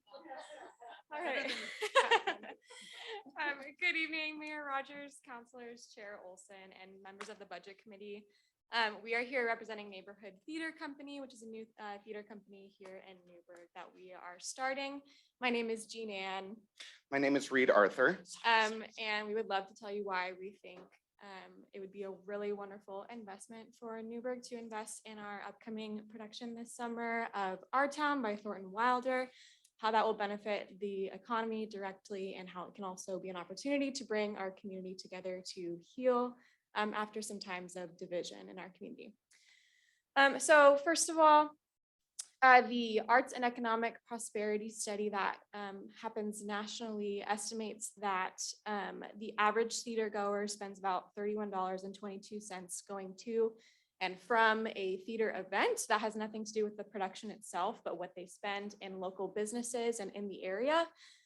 And so we are doing 2 weekends of our production, 6 total performances. We estimate about 150 people. But our performance is being held outside, and so we can't have a definite amount of seats that will be there. So that's about 900 people, which you times by $31.22, and that's $28,000. So we think it's a really wonderful return on your investment in this company. It would also kickstart a new local theater company. Theater was very horribly hit by the pandemic, and there's also not a lot of theater happening in Newberg right now. And so we have a vision and a dream to bring more of that here. and let it be inclusive and representative of our community. Absolutely. oh, We yeah. also hope that this will be festival style. We're presenting this play, Pay What You Want, in front of the cultural center. So it will be accessible to all sorts of community members. We want many small vendors to be allowed to have booths and food options available. Also, the other downtown food areas that will get our get traffic because of our production: Ruddock and Wood, Honey Pie, Old Town Bar and Grill, cream, ice cream, all those sorts of places. So we're excited about that as well. Yeah, and just bringing lots more tourism to Newberg itself this summer, people coming here to Newberg for theater is really exciting. Also, within our budget, $20,600 goes directly to 25 local artists in the area, primarily. That includes production staff, designers, the director, the stage manager, and all of the actors. There's very little opportunity for contract payment for theater artists in Newberg right now. And it's very important to us that we pay artists for the incredible work that they do, and that it not be a privilege to participate, having 20 extra volunteer hours in your week to be in a production, but that we pay the people that are involved here locally. We're excited about Art Town as our first play for our theater company because we feel it's symbolic of us exiting a global pandemic. Of course, community theater in general was shut down during the pandemic. So now that restrictions are lifting, it is incredible that the play that we will all be gathering for is a play that is about small rural town America. And our production is focused on reimagining it so that we are presenting this town in an inclusive manner that will reflect Newberg today, not the time setting of the 1940s that the play was set in.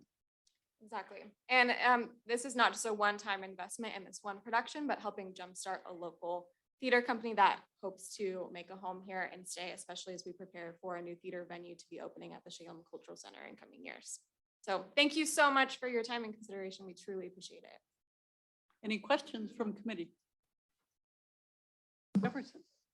Sorry. Oh, no, Mayor Rogers, let Jefferson go Oh, first. did I go, Jefferson? It's not working. So looks like you're shooting for Old Fashioned Festival Week. Yes. So Yes. that's Yeah, why yeah. Partly we really like that it's happening on that weekend, right? The play takes place again, like In the early 1900s. early Yeah. 1900s. Yeah, it was written in the 40s. So it's kind of a fun like coincidence that that's happening. That we also hope that with double 2 weekends of performances that people will be able to experience both the festival, the play, both together, different days. So that's something we're actually really excited about. Mayor Rogers. All right. So, and you may have this in here, and I apologize if you do, but so you have grants listed here from the Yamhill County Cultural Coalition and the Portland Awesome Foundation. Are they for this production or are they for other costs? They are for this production. For this production. Okay, Yeah. great. Thanks. Other questions? How many Okay. plays will this fund? I mean, how many? It's one play, but 6 performances. Yes. And the success of this play will really mark how many more opportunities and people will be interested in giving to the continuance of this theater company. So this grant, especially if we get this money, it will fully cover the cost of this play and of everyone being able to participate in it, which will allow us the opportunity to really focus on the quality of the play so that we can really produce the best play for Newberg that will make audience members go, wow, I want to come see the next one. What are they going to do next? Instead of, ooh, they spent all their time fundraising and it shows. Other questions? Is there concession opportunities for other businesses in partnership or? Yeah. Yes, yeah, having local vendors in that festival style, setting up tables, booths, opportunities for them to directly profit as well. Yeah. some of those booths will also be other nonprofits in the area. And so those will also have opportunity to publish, display themselves to the community.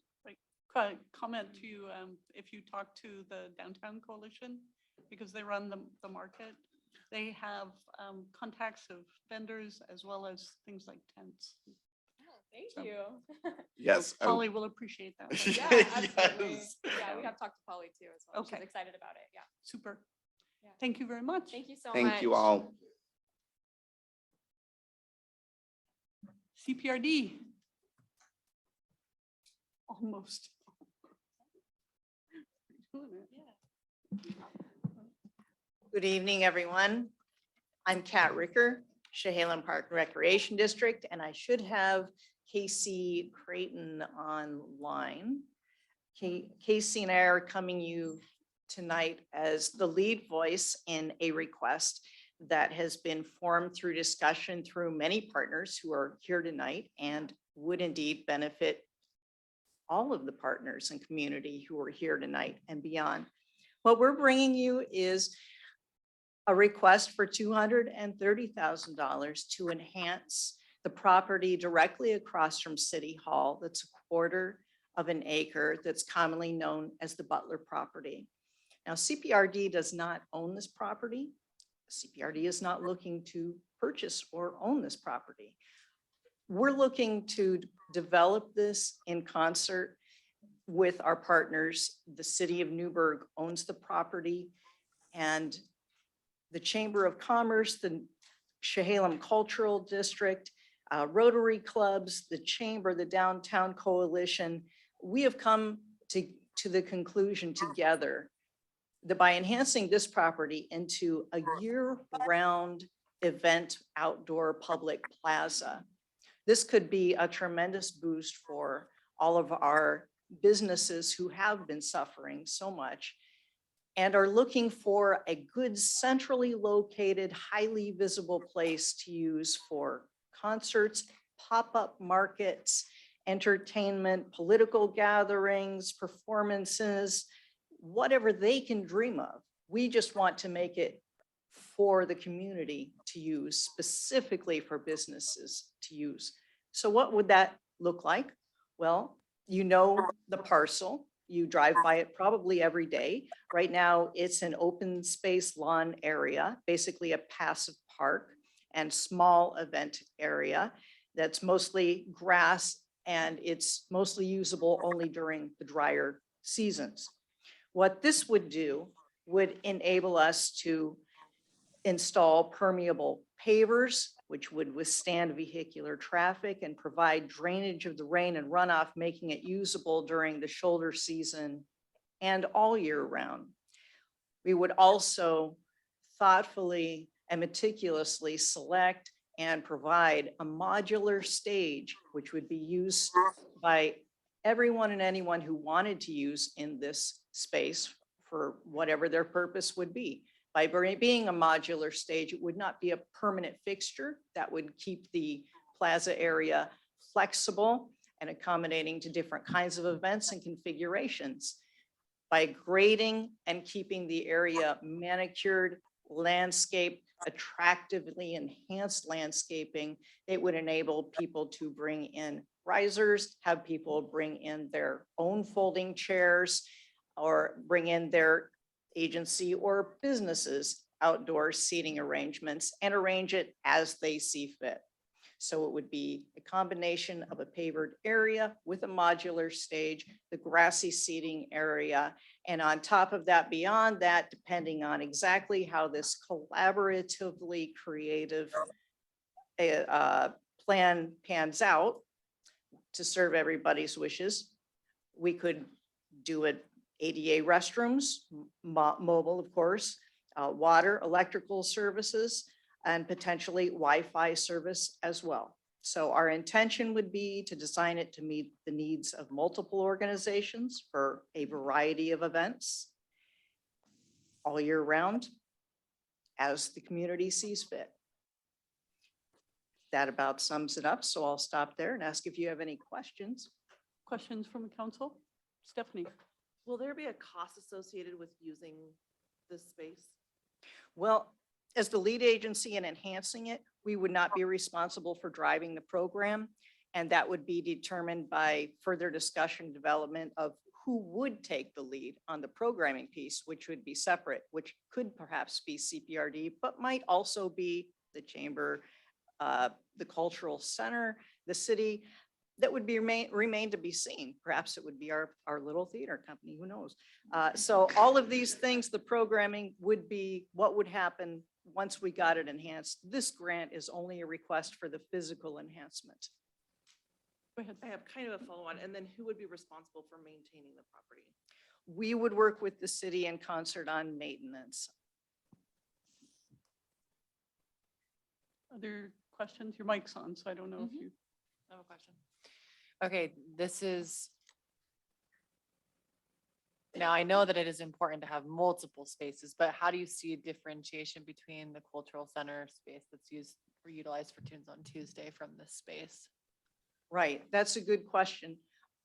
One is, well, the programming itself would self-select, so how it would be used differently. But the design would be different, so it would invite different kinds of events. It would be grassy area, it would be more intimate, yet it would be much more visible because it would be directly along our main arterial. So the parking would be different, the visibility would be different, and it would be closer to the businesses in central downtown. So the Newberg Downtown Coalition could truly capitalize on using this. In this, have you thought at all about it being used as overflow parking, say for cultural, events at the cultural center, as you say, once the theater takes off? Need extra parking, was that thought of at all?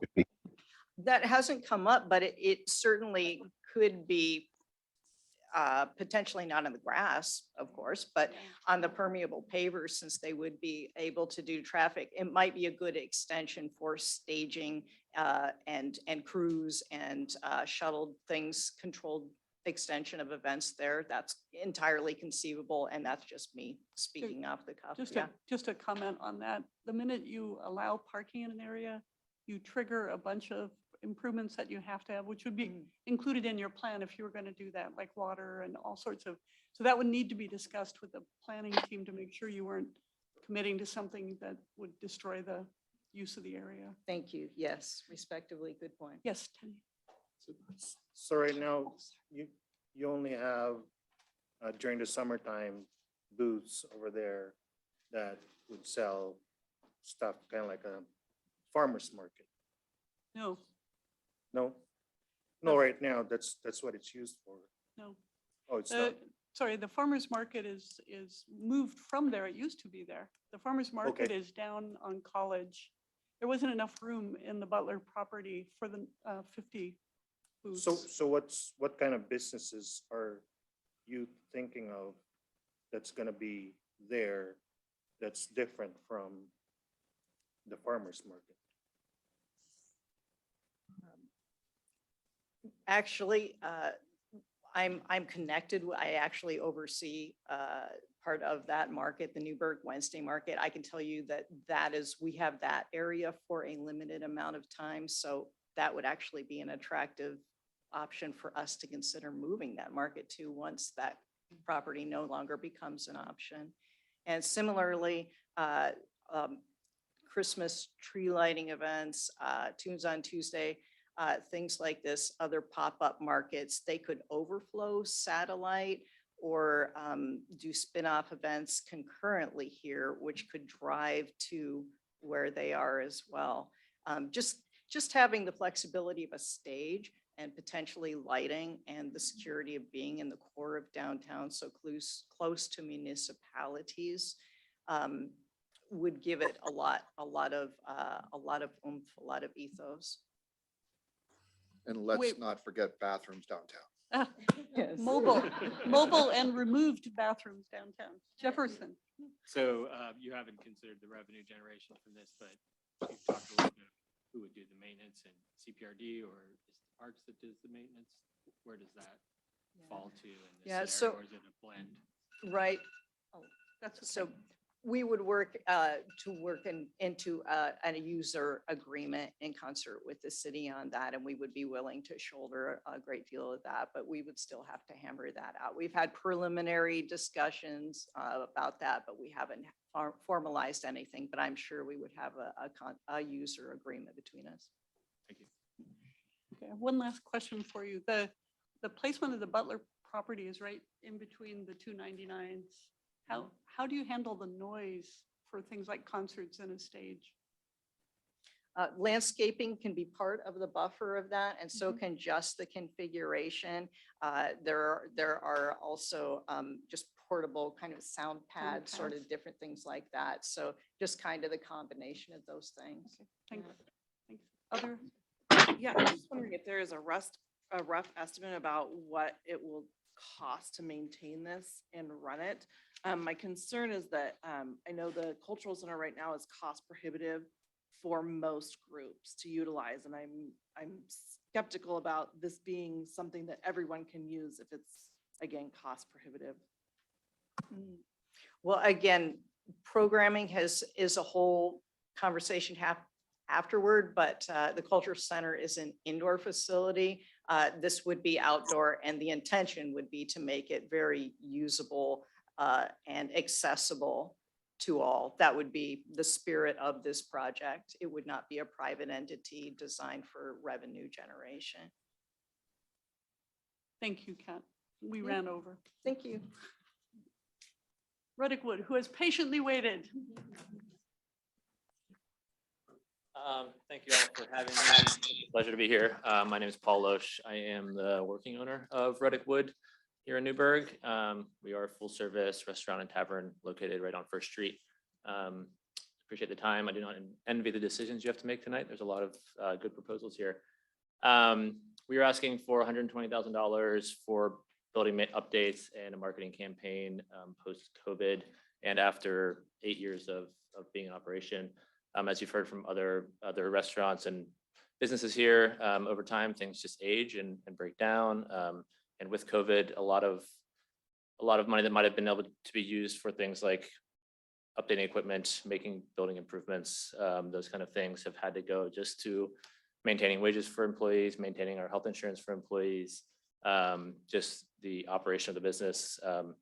And even with grants and federal help, we have definitely lost some money over the last couple of years and looking to come out of COVID just as like vibrant and alive as we have been for the past 8 years. Beyond the successes of Ruddick Wood that we've had as a business and staying viable and staying financially viable, that kind of thing, I really pride myself on Ruddick having been really like a community hub and being a leader and a driver of some change in the industry. We have been offering things like health insurance to employees for a number of years now. We've been working to really increase wages and make that a discussion that's happening kind of industry-wide. We employ anywhere from 20 to about 35 employees at a time during the year. Obviously more in the summer when business is at its peak, a little less in the winter. Through COVID, we've even come down a little bit more. And as you've heard mentioned as well, hiring right now is a challenge. You know, I'm looking to hire, honestly, coming into summer, I need to hire about 15 more people to be able to operate fully. And most of those would be full-time employees. Hopefully those workers are out there. We're still waiting for them to show up, but hopefully they will come. Again, as a locally owned business, just to throw some numbers out there, the business as we operate it, we support other local farmers, vendors. Our distributors are primarily in the area from Portland to McMinnville, I would say. A little bit beyond, we've worked with farmers in Corvallis, Amity, Philomath, all over the place. But being locally in business, the money that's coming into Ruddick, probably about 75 cents on the dollar is going to stay local because our employees are in the area. We're working with local vendors. If a chain restaurant were to move into downtown, it's going to be something like 14 cents on the dollar. It's going to stay locally. So having an anchor business downtown that's really focused on local economy, it does provide not only for the employees in Ruddick, but also just everybody that's ancillary to us as well. We do attract a lot of outside diners as well. We are, I would say, like a destination restaurant for a lot of folks who are in the area. You know, we're serving on average about 50,000 folks a year, so no small number. And we do have a great, strong local support group, a lot of good regulars, some of them I see in the room today. You know, but we do get folks from all over the place. And we do have a really strong, and I myself have a strong commitment to like being supportive of like what is an evolving downtown Newberg. You know, ever since we opened up in 2013, there's been a big discussion about what's going on in downtown Newberg, how it's going to change. It's becoming more friendly for walking and hanging out, not just a pass through town. And being right on First Street, we want to see that happen. So some of the improvements you're seeing are things like being able to open up the front, maybe with garage doors and making it much more accessible street side. We also already have a nice patio on the Edward Street side, which is great. It allows us now that's covered to really serve year round out there. But opening up to First Street, I think provides it's a nice look. It provides an attractive place to be on First Street as we see these changes happening. What else? Sorry, public speaking is not my strong point or forte.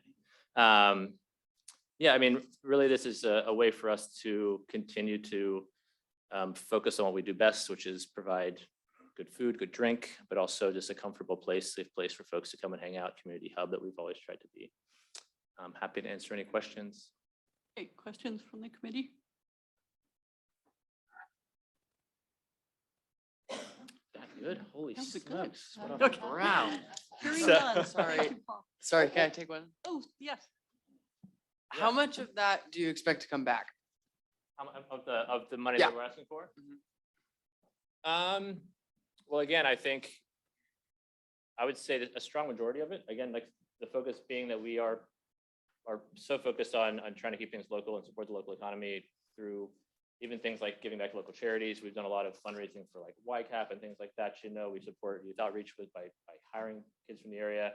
It's hard to say a dollar amount, you know, but I would say that the strong majority of it is going to stay locally. I mean, if it's for building improvements, things like that, most of our vendors that we work with and contractors, things like that, are people in Newberg or close by. I actually have a great HVAC guy for one of the early folks if you need somebody here locally. Yeah, so it's hard to put a dollar amount, but I would say, you know, again, somewhere in like 75% of what is usually brought in stays in the area. So I'd hope to be in that range. Other questions? Sorry, I didn't see. Okay, thank you. Thank you very much. Homeward bound. Bring my water since my allergies made me run out and choke to death. Sorry about that. Good evening. Thank you, everyone, for the consideration for our application. My name is Ronnie Vostadak. I'm the Executive Director for Homeward Bound Pets Humane Society. We are located in McMinnville, but we work all Yamhill County. Homeward Bound is Oregon's first no-kill shelter. We are 47 years old this year, and our buildings are 90 years old. We are in crisis. They are failing. I'm shutting buildings down as we speak, and in crisis to bring temporary shelters in for animals. We have served every city in our county and continue to do so.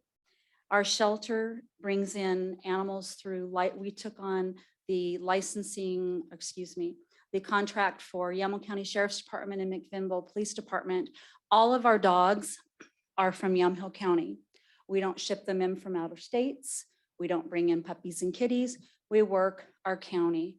And most of these dogs that come in are horribly abused, mentally broken. You may see 5 dogs for adoption, but there's 10 in the wings. We helped a dog last year with 3 gunshot wounds. We've had amputations.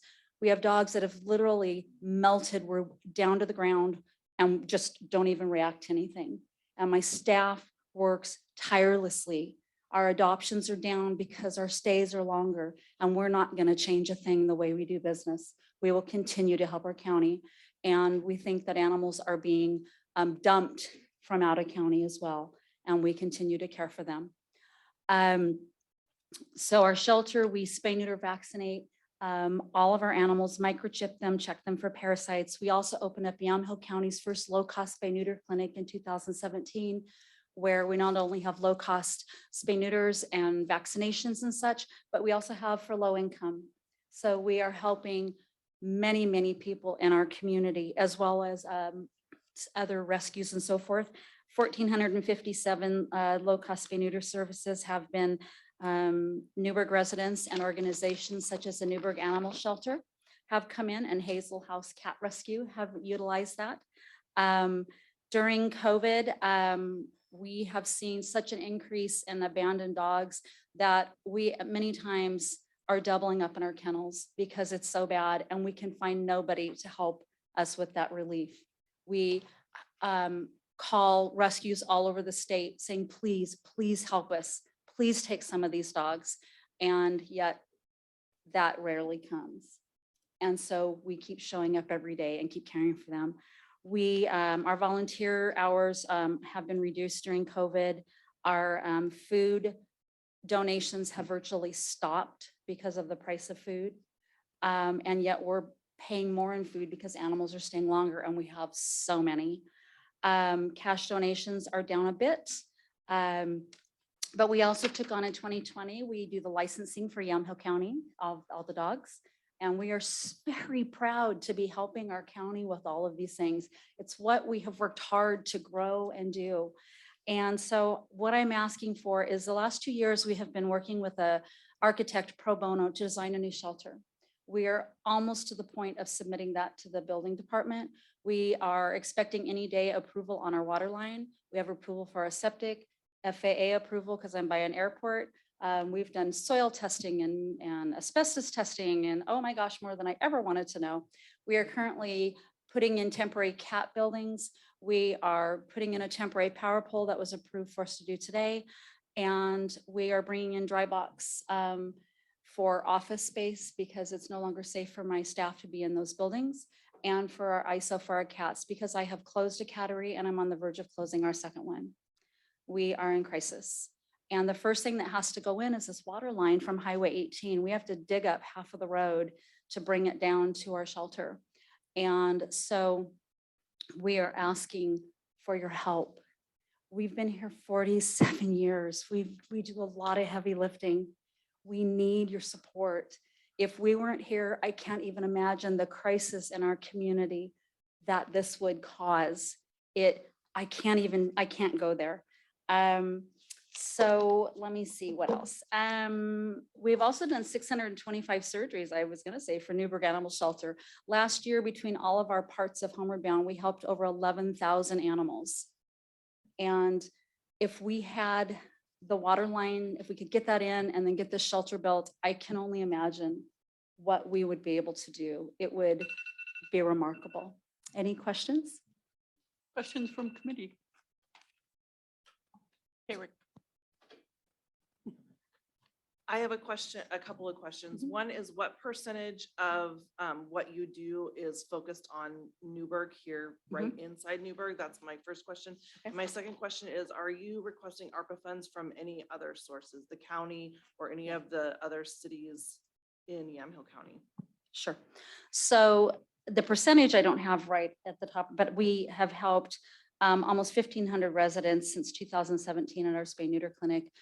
We continue to bring dogs into our shelter.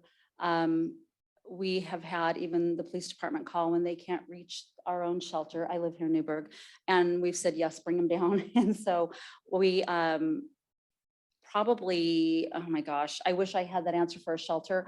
I apologize for that. But over the years, we have helped hundreds and hundreds of animals from the city of Newberg.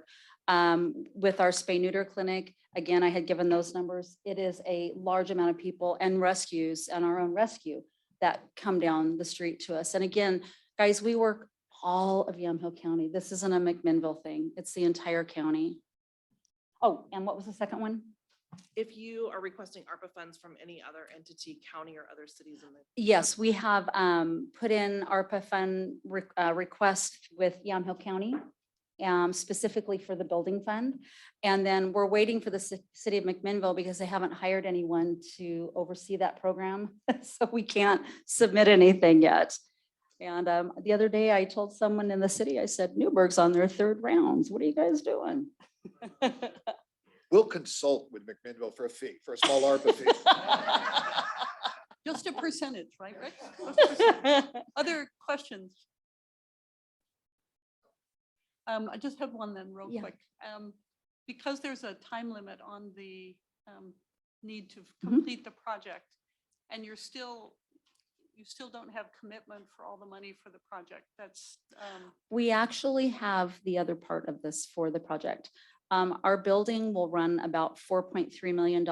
And as of 2 weeks ago, I brought in another $373,000 for the building fund. We are currently sitting with $2 million in our building fund.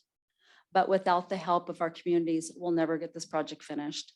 And so so I think my point is that we have matching funds. you need to pay attention to the MOU if this goes, because it will have to be very specifically for some part of it that can be completed in time. This would start this year. Okay. Yeah, it would start. you That know. we're very close to putting it out to bid. So it would probably be completed this year as well. I mean, it would be, yeah. Thanks. Absolutely. Sure. So you mentioned before, so we've got a shelter here in town. Yeah. Right. And then we've got the shelter countywide at HB Pets. So what is the sort of working relationship between the two entities? And I know we've got. No, it's shelter here, so- actually excellent. I've gone to lunch with the new ED and they have reached out to me, including the board, when they were hiring her, and have had lunch with a board member and told them ideas for sustainability. And so there is a wonderful working relationship there. Okay, any other questions? Looking down at it. Okay, Alrighty. thank you very much. guys. Hey, North Valley Friends and Providence.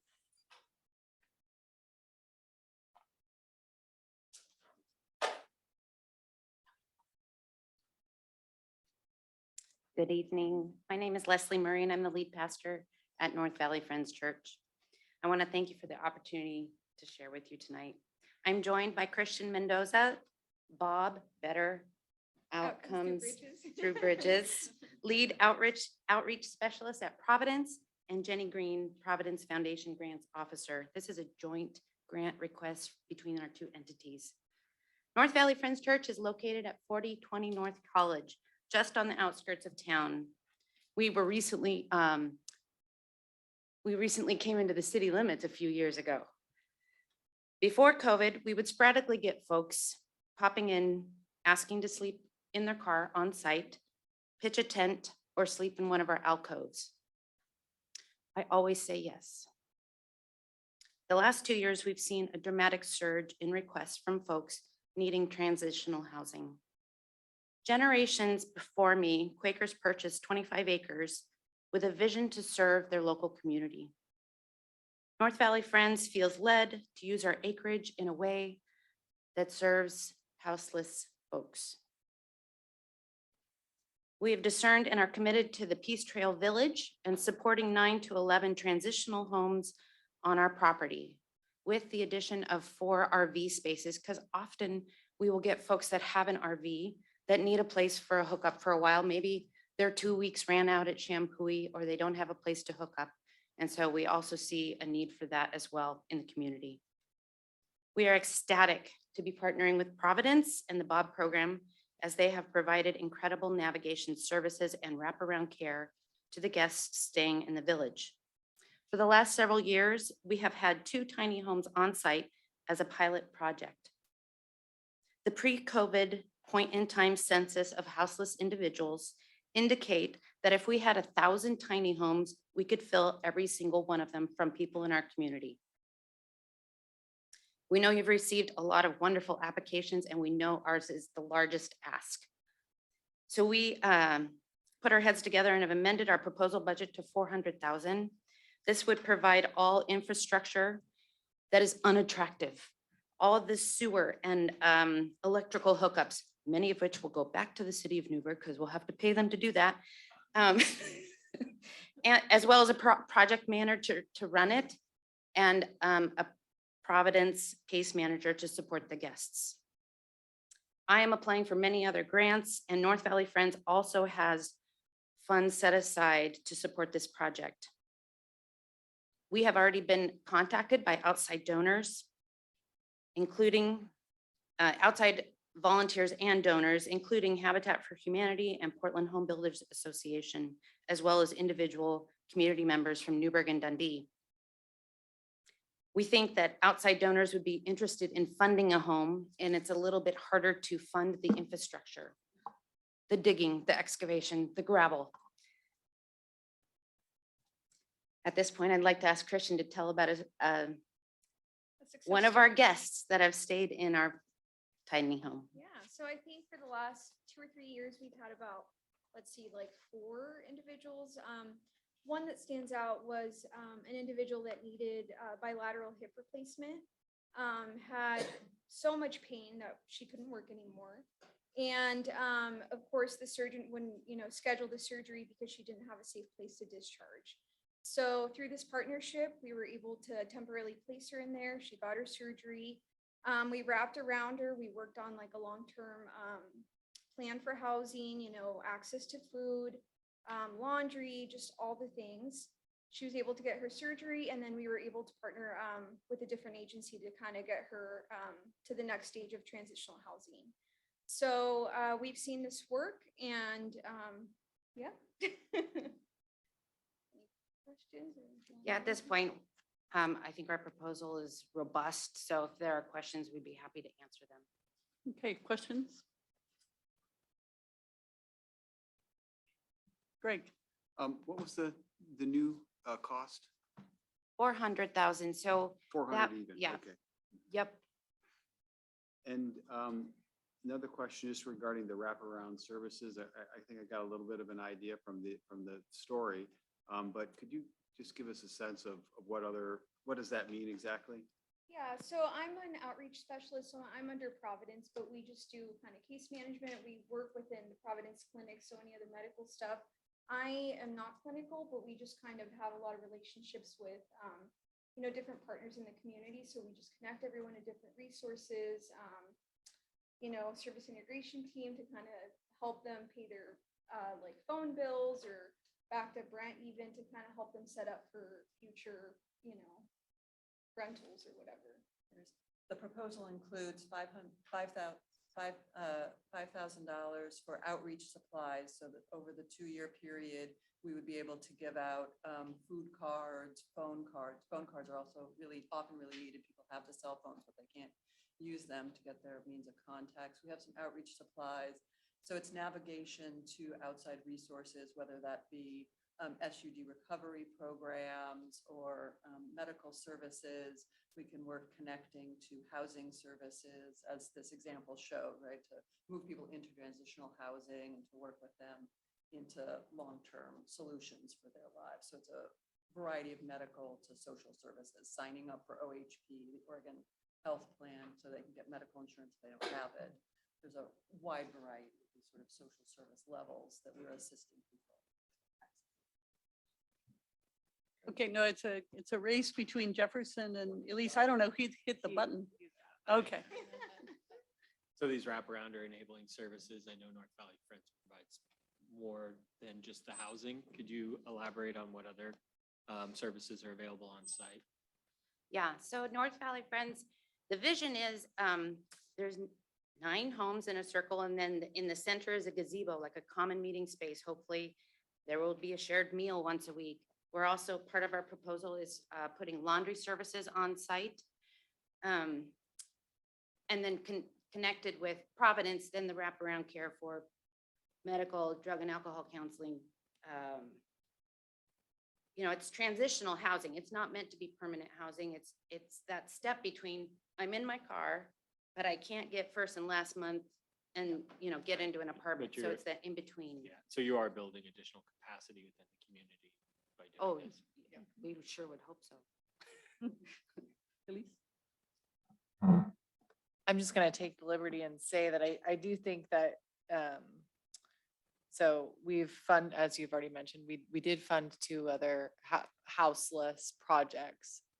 And so for those that are not involved in houselessness, you may be thinking, Why do we need another houseless project? It's very different. And we've talked a lot about affordable housing and the need to have multifaceted approach to houselessness. And the work that is being presented here is really the next step, in my opinion, and you can correct me if I'm wrong, but for our Harvest House, it's the front door in my mind that really is true low barrier on the street currently, right? Next phase is, okay, can the individual be placed in a motel program through YCAP? Next phase is, okay, there's different options for different circumstances. So all are needed in order for us to have a robust response to what I believe will be a crisis coming out of the pandemic if it isn't already there. And why I believe also that urban areas have struggled because they have not had community partnerships like this in this robust of fashion. So just more of a statement, but also great work. Part of the vision too, because of our connection with Providence, is to have 3 of the 9 homes be ADA accessible. And because we won't be doing tiny homes per se, because Newberg doesn't have code for it, we'll do cottage clusters, which will enable us to do wider homes, which enables ADA accessibility much easier than a tiny home. Okay, we have time. Rick? Yeah. And again, this may be, again, more of a statement or more just to get it out there. But so full disclosure, I work for Habitat for Humanity during the day, as you all know. But one of the things that I think may be uncertain to people out in the community is that, confirm this for me if you could, I think I know the answer, that this is a confirmed use for the property as it is institutional. Is that correct? Yes, that's correct. Thank you so much. Okay. I'll ask you my question later. Thank you very much.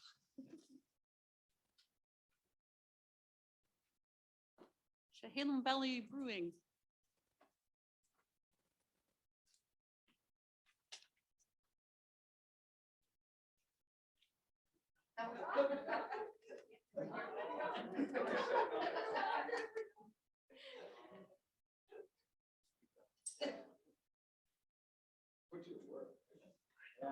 He's used to moving furniture. All right. So take the middle here. Thank you very much, everybody. My partner here, Danny and Taylor, told me that I was supposed to try and connect with the committee, so I figured I'd go after the mayor. And I've been trying to grow my hair out, but he's definitely blessed with a thicker head of hair than I am. So with that, I'll let them give introductions. My name's Robert Smith. I'm one of the owners of Chehalem Valley Brewing.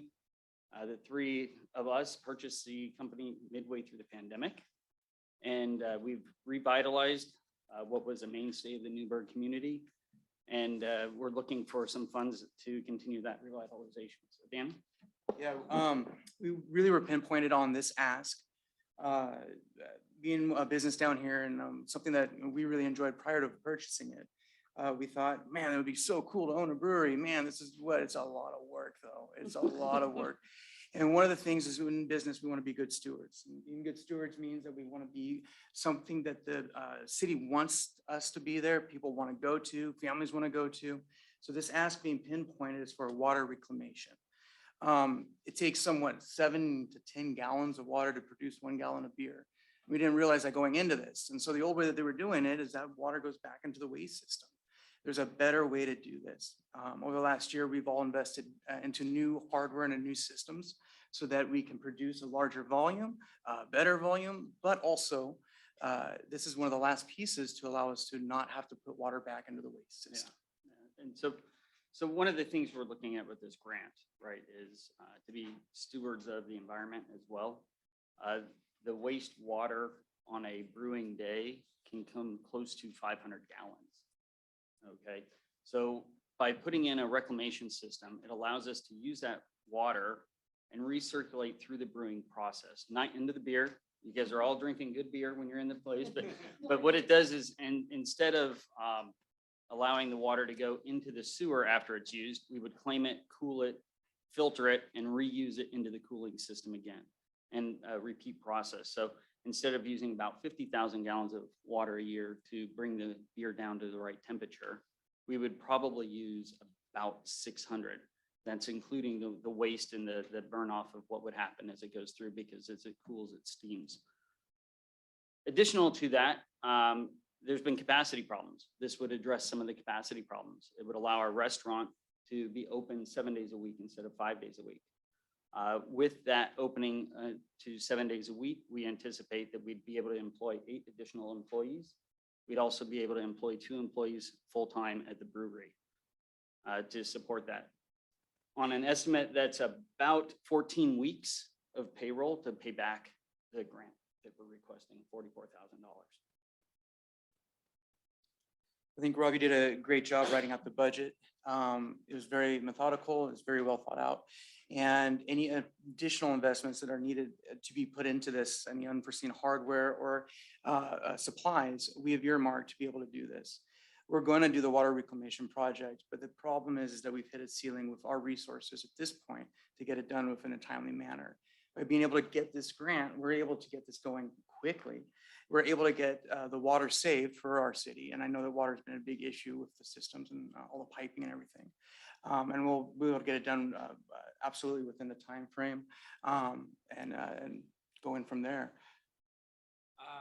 I'm not sure if you can hear me on the mic. I think one of the other factors that contributes to this as well is not only does it allow the restaurant to go from being open 5 days a week, it goes to 7. That's additional employees at the restaurant as well as the brewery. Not only that, the capacity issues that have been addressed, which we're currently kind of working our way out of just now. This would help make that process a lot quicker. It would get us into additional employees on the sales platform and allow us to move kegs into McMinnville, Lafayette, Dayton, Sherwood, Tigard. And what that does is that provides additional visibility for a brewery that's in Newberg to draw people down into the area and allow more visibility for all of the other local businesses as well, and kind of provide that as an extra tourism factor, because people do come down here for wine tasting and other events, and we want to rope that into brew tasting as well. With Chehalis Valley, there's Wolves and People, we've got Barn Door Brewing, we've got, I think there's a lot of maybe lack of knowledge that there is such a big brewery scene in Yamhill County as well. And that's something that we want to kind of, with this will help jumpstart that next step. Wow, that 5 minutes goes quick. Come on, you said it before. Questions from the committee? We are merciless on timing because it's already 8:16. Sorry, I'm not sure, and maybe I didn't get this in the presentation. So you're saying you want to go from 5 to 7 days, but I'm not sure that I'm following the correlation between water processing. Is this just the cost of the water, or how are you going to 7 days? It's the ability to, it'll expedite the brewing process, right? It will also make it more cost effective so that the volumes will increase. It allows us to get into the fermentation vessels quicker, right? Because we're bringing the beer down to the right temperature. It cuts off about 2 to 3 days worth of ferment time in the process. So it allows us to get the product to market as well. But more importantly, it's the right thing to do, right? I mean, wasting the water puts a strain on the water supply as well as the sewer system. So we need to do this. Other questions? Okay, thank you very much. Thank you. Chehalis Valley Dance. And for the long-suffering committee, we will have a bio break as soon as we finish the proposals. Thank you so much for letting me come in person. I got to finish teaching and then scoot over here, and I am so grateful to be here. So many incredible projects presented and people here. It's so fun to be in person. My name is Kristen Stoller. I own Chehalis Valley Dance Academy. I've owned it since 2009. We have been downtown Newberg since 1995. We are so happy to be open still after the pandemic. It was quite a challenge, and it remains to be. The project I've presented to you is a dream project of mine that I planned on doing before I present it to you so that I could start doing it sooner than the time that it would take to recoup the funds that would provide these free community classes. So we We are asking for $50,000 to cover the staff and programming costs to create brand new classes that would be no cost dance experience to Newberg families. We would provide them either in a 6-week, quarterly, or annual session based on the age. We have age groups 2 and 3-year-olds. Those are called dance party classes. Those are hilarious. There's lots of fun props in those. We have 4 to 6-year-old classes, 6 to 10, and then 11 plus. I started dancing when I was 11 at a transition in my life where I moved states. And at the dance class is where I found my new family. I found friends, I found confidence, I found hygiene. I brush my hair and do my makeup now, which you don't have to do, of course. I learned how to have a strong sense of body positivity. I learned coordination, learned discipline, teamwork, things that I think are important for every child to have the opportunity to learn. But dance is also an expensive activity. So by providing these community classes, we would be able to guarantee that families could participate.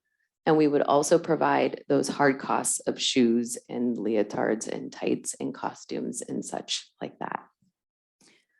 I think now more than ever, it's important for our youth, our local youth, to have a screen-free activity where they can find a supportive community of adults who look after them and give them positive corrective feedback as well. We take our role very seriously as dance instructors as being an important adult outside of the home that supports the mission of the parents, as well as balancing the importance of schoolwork and discipline and all of those things. Our motto is dance skills are life skills. And I can tell you tonight, I was receiving multiple texts from my graduating seniors talking about the programs that we're getting into. One of them just got into NYU. Hello, amazing. The other one just got into the USC Film School. And these are not necessarily dance-related careers, but because of the discipline that they learned through dance, they've been able to really manage to set a goal, achieve that goal, and now they're going out into the world, and we couldn't be more proud of them. There isn't a way for us to provide these classes now or for another couple of years as we still continue to recover from being shut down for a large amount of time. And we had some really hardcore dedicated dance families who wore masks for almost 2 years inside and danced in a box. So we just would like this opportunity, if possible, to do this for our Newberg community. And I'm super thankful to be here. And you don't have to do the splits either in dance. That is It helps. That but would you be don't a have to. relief to all the committee, I am sure. Yes. Are there questions from the committee?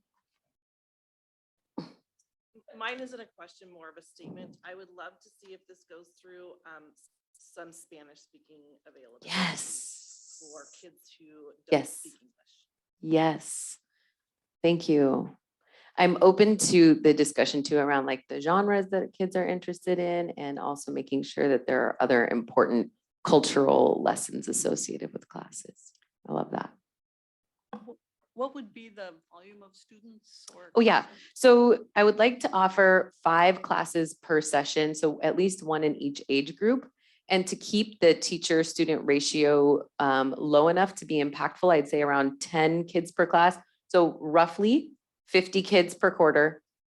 If they were all unique kids, then we're looking at 200 kids a year. I put the budget together to include funding for the program through the end of this funding cycle. So there's a potential for serving around 200 or more unique students. Any other? Yes. You said you had planned on doing this before. Yes. So do you have a sustainability model in mind of how you would keep this going past? the 50 Yes, grant? I am actively trying so incredibly hard to recover the business from the pandemic to where we were beforehand. And we were like just inches away from that financially, where I would be, this is essentially adding 1 class on per instructor. So this isn't necessarily creating any new full-time employees or part-times or any FTE equivalent. It really is funding the ability to provide these experiences without any cost to the participant. So right now, we scholarship $2,500 a month on an average of $30,000 a year to like foster family, resource family, children, et cetera. And we've reached our capacity to do that in the way that we integrate it currently. So this program would be separate from the normal classes at a lower cost to the studio to provide, but ultimately it's by adding the funding to supply the shoes and the costumes and all of that, that's where we really get to expand. I am fully confident in our ability to support it once we get it launched, based on my numbers before 2019. Steph? What do you plan to advertise? I guess I know that like so many people know, all the kids know about CPA, but I'm Oh, just yes. thinking like, is there an application process or how would you have kids of need? Yeah, we have a couple relationships now that we kind of had paused because we had reached our capacity. So we have a relationship with a family place where we have served some of their kids from the relief nursery in our classes when we could. So we would begin with the relationships we currently have, which would be through their program for those younger classes. I have some relationships with the high school, with the teen. My staff is just dying to give free teen classes away. Charlie in particular, my hip hop teacher, just like loves that. So I think we would begin with the established relationships there. And then I also am lucky enough to know quite a few of the counselors at the schools where I would make sure that the kids who really desire a social connection, but have potentially an economic barrier, or maybe just never would have thought of dance, would get the opportunity. So I would leverage those relationships that I have.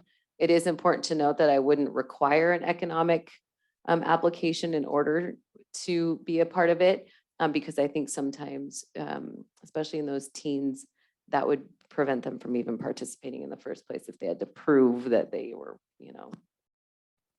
hit in a need of some sort. Yes. Does that answer your question? Okay. Yeah, just to clarify, so it wouldn't be need-based, you're saying? No, I mean, it wouldn't be financial need based. To me, it would be need based, like a child who would not participate in an activity for other reasons, particularly. Although that would be something that I would share as, I mean, yes, we're covering the cost and we're offering to pay for those things. But I don't think that the financial status of the family would be. It's my Future voice, I'm so dancers, sorry. she's- Come to she's Actually, class. just trying to sign up. Yes.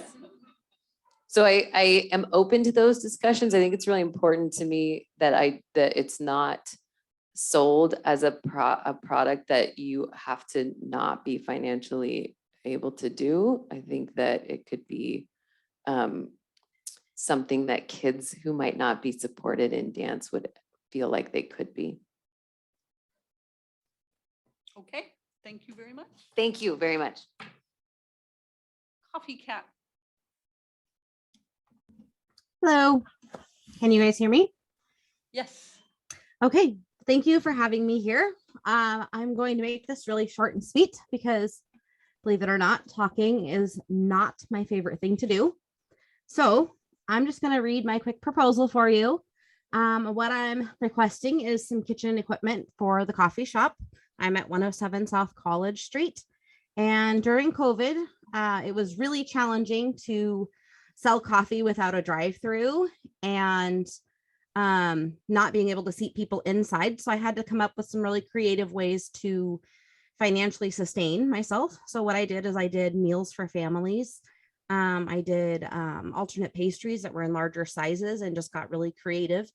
The biggest challenge I'm having now that we're coming out of COVID and the coffee business obviously is coming back in and people are being seated is I don't have proper refrigeration space basically to accommodate and continue being able to offer catering, offer dinners, meals for families and things like that. So I would like to be able to upgrade some electrical work as well as freezer refrigeration space, larger units, so that I could potentially offer meals as I did during COVID, as well as continue to expand through the catering.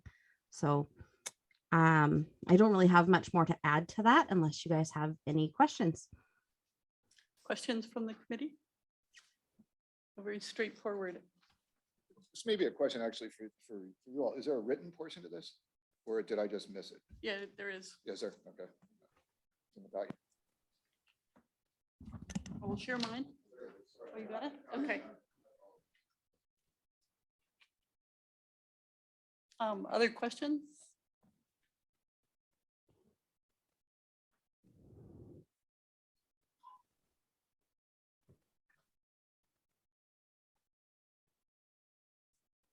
Okay. Thank you. And Newberg Animal Shelter. I'm back. No boot. No boot. I'm out of the boot. Good. Like I said, I'm back. My name is Leona Sandow. I'm the executive director for Newberg Animal Shelter. And we are asking for $14,192 because just like everybody else with humans and the community, we represent the four-legged friends and our residents that are four-legged here in Newberg. We are looking for money to build our meet and greet area outside because currently we do not have one.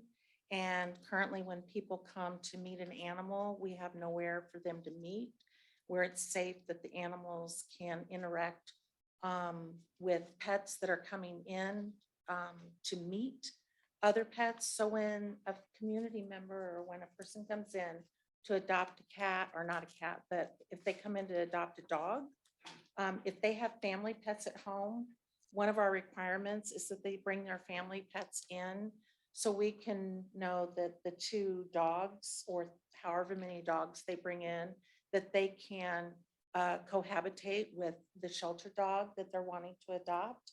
And in order to do that, we have to have them in an area to where we can see how they interact. And we currently do not have that area. And just like all the community members and all of us, we were all hit hard with COVID. We were not able to bring in transports during that time. We were not able to do very many adoptions. We were not allowed to have volunteers. The staff was cut down by half, which means that the animal adoptions was cut down by half. So we are trying to rebuild the shelter in small little increments that will help the community when they come in to adopt a dog or even a cat. Right now, we're meeting with animals in our lobby, and the lobby is getting smaller and smaller because we're growing as far as staff. They hired me last fall, as Ronnie mentioned.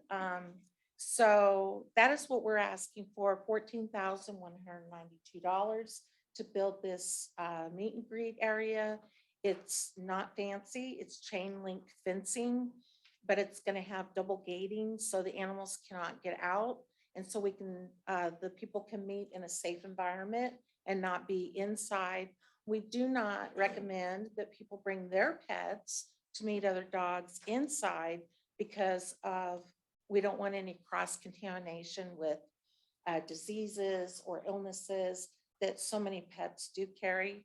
So we are humbly asking for this money to help the animals here in Newberg out and for our adoptive families that come in to meet and greet with other animals. That's what we're asking for. Great. Questions?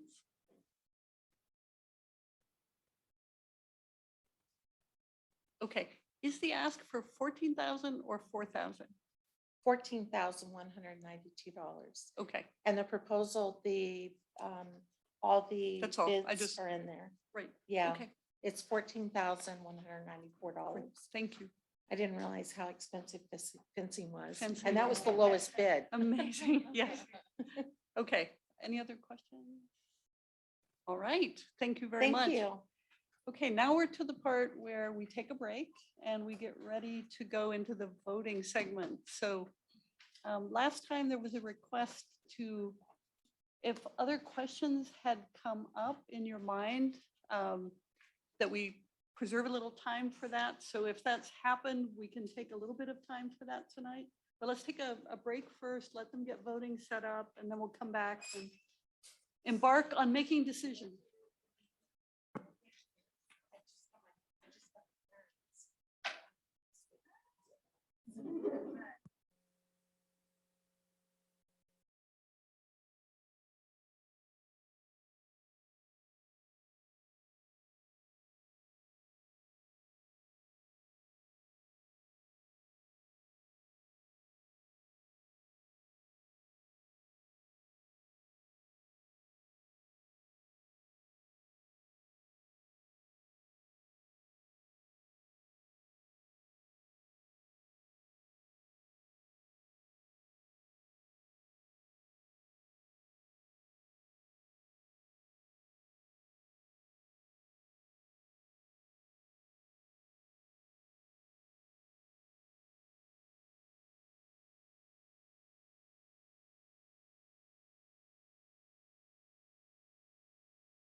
Okay, folks, let's wrap up and get back to work.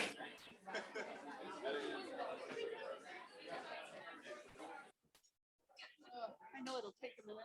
I know. But I do want to get home before midnight. I know, but I'm gonna throw a wrench.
Even if we get along.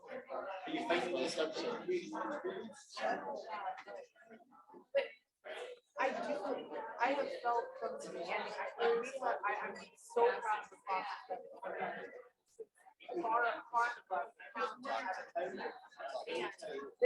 this in my opinion is like this. I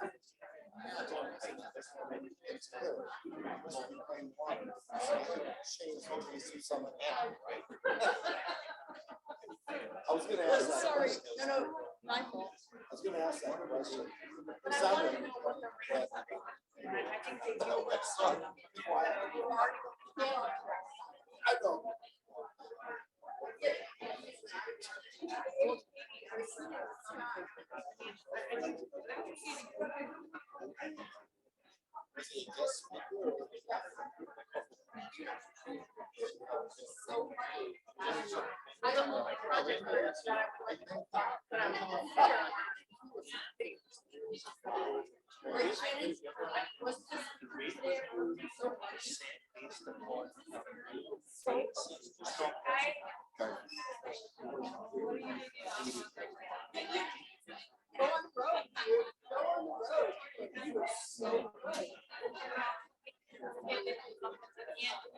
If the audience could take their seats, please.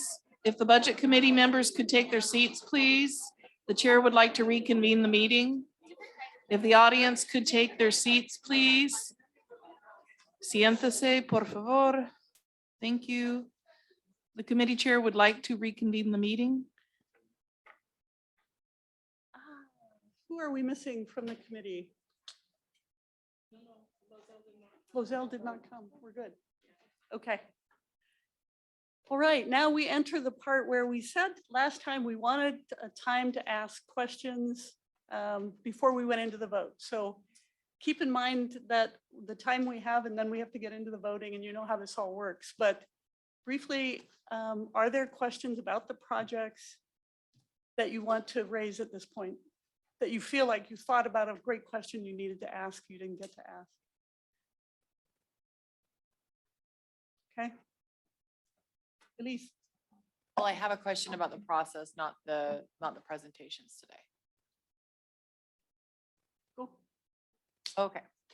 So I'm gonna open a can of worms, and I know it's gonna upset people that have been like very heavily involved in the process, and I totally appreciate that, and I don't want this to feel like a slander to anything of the process, but this is Elise, and I'm so sorry.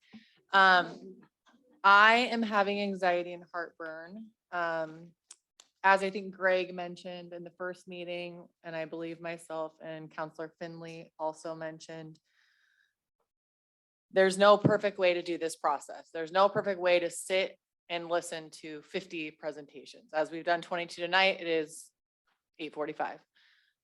That being said, there are projects that have been approved on the first round that I personally would not have voted for after listening to the three rounds. They are the city of Newberg projects that I feel like could have been funded in different ways. I know it's opening a can of worms. I'm not recommending that we walk back anything that was funded to an organization outside of the city of Newberg. But the city of Newberg has other options of funding structures to at our disposal that a small business does not. So I want to call the question, and if I'm out of line and the entire committee disagrees with me, I will happily go with the way of the committee. But the one specifically that I want to ask about is the city of Newberg water rights purchase that's listed for 1.5 million.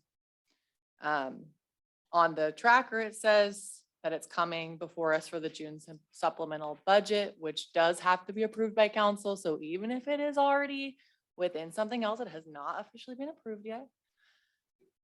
So I guess this is a question first, if the group wants to entertain this. If it doesn't, then we can.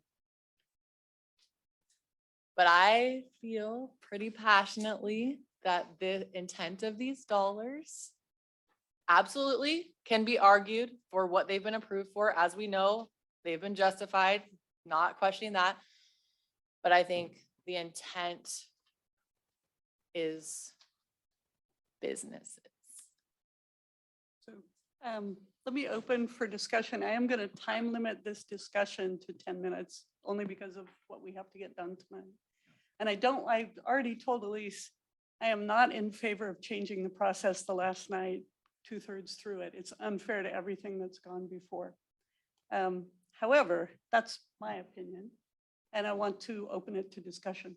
Now, maybe if I could ask a question, Katie, for the 1.5 million, if we were to do something different, what would that do to budgeting and citizens' rates and all that kind of thing? Because again, just one clarifying point that people may not know, that this will impact water rates, right, all across the entire city. So, and for what, if you weren't here, and this is just for everybody else, the city of Newberg has one source of water, right? So we have wells across the river. That's our only source. So if anything were to go bad, we don't have a redundant or an emergency source. So this is what this is trying to purchase, is water rights for the city, for the entire city. Yeah, so we may have to reconvene citizens rate review, because we just convened when we had our town hall meeting. And that's coming to council on Monday for the proposed rates. But all of that was based on the model of the 1.5 million being included. So if you guys wanted to back that up, we would have to take it back to citizens rate review. Yep. I completely agree philosophically with what you're saying, and that's why I was never in favor of just spending all the money on any one city project and opening up to the public. But I do feel that the impact would be felt on the whole community in terms of the water rates, and that it has been looked at by other boards and commissions of the city. So we have to weigh that into account. Other discussion, Stephanie? Yeah, and this is hard because we have so many more projects in front of us than we did before. And that is particularly hard for me, because had I known that there were going to be this many, and I think that's really my problem with the process, is that had I known at the beginning that there were going to be this many projects and this amount of dollars over those projects, I could have sort of been more trade-offs. thoughtful about my votes along the way. But only voting for what's in front of me without knowing what's coming ahead, and knowing that we have almost twice as many today as we did the first time, is really hard to then look at all of these projects and go, I didn't even know about these.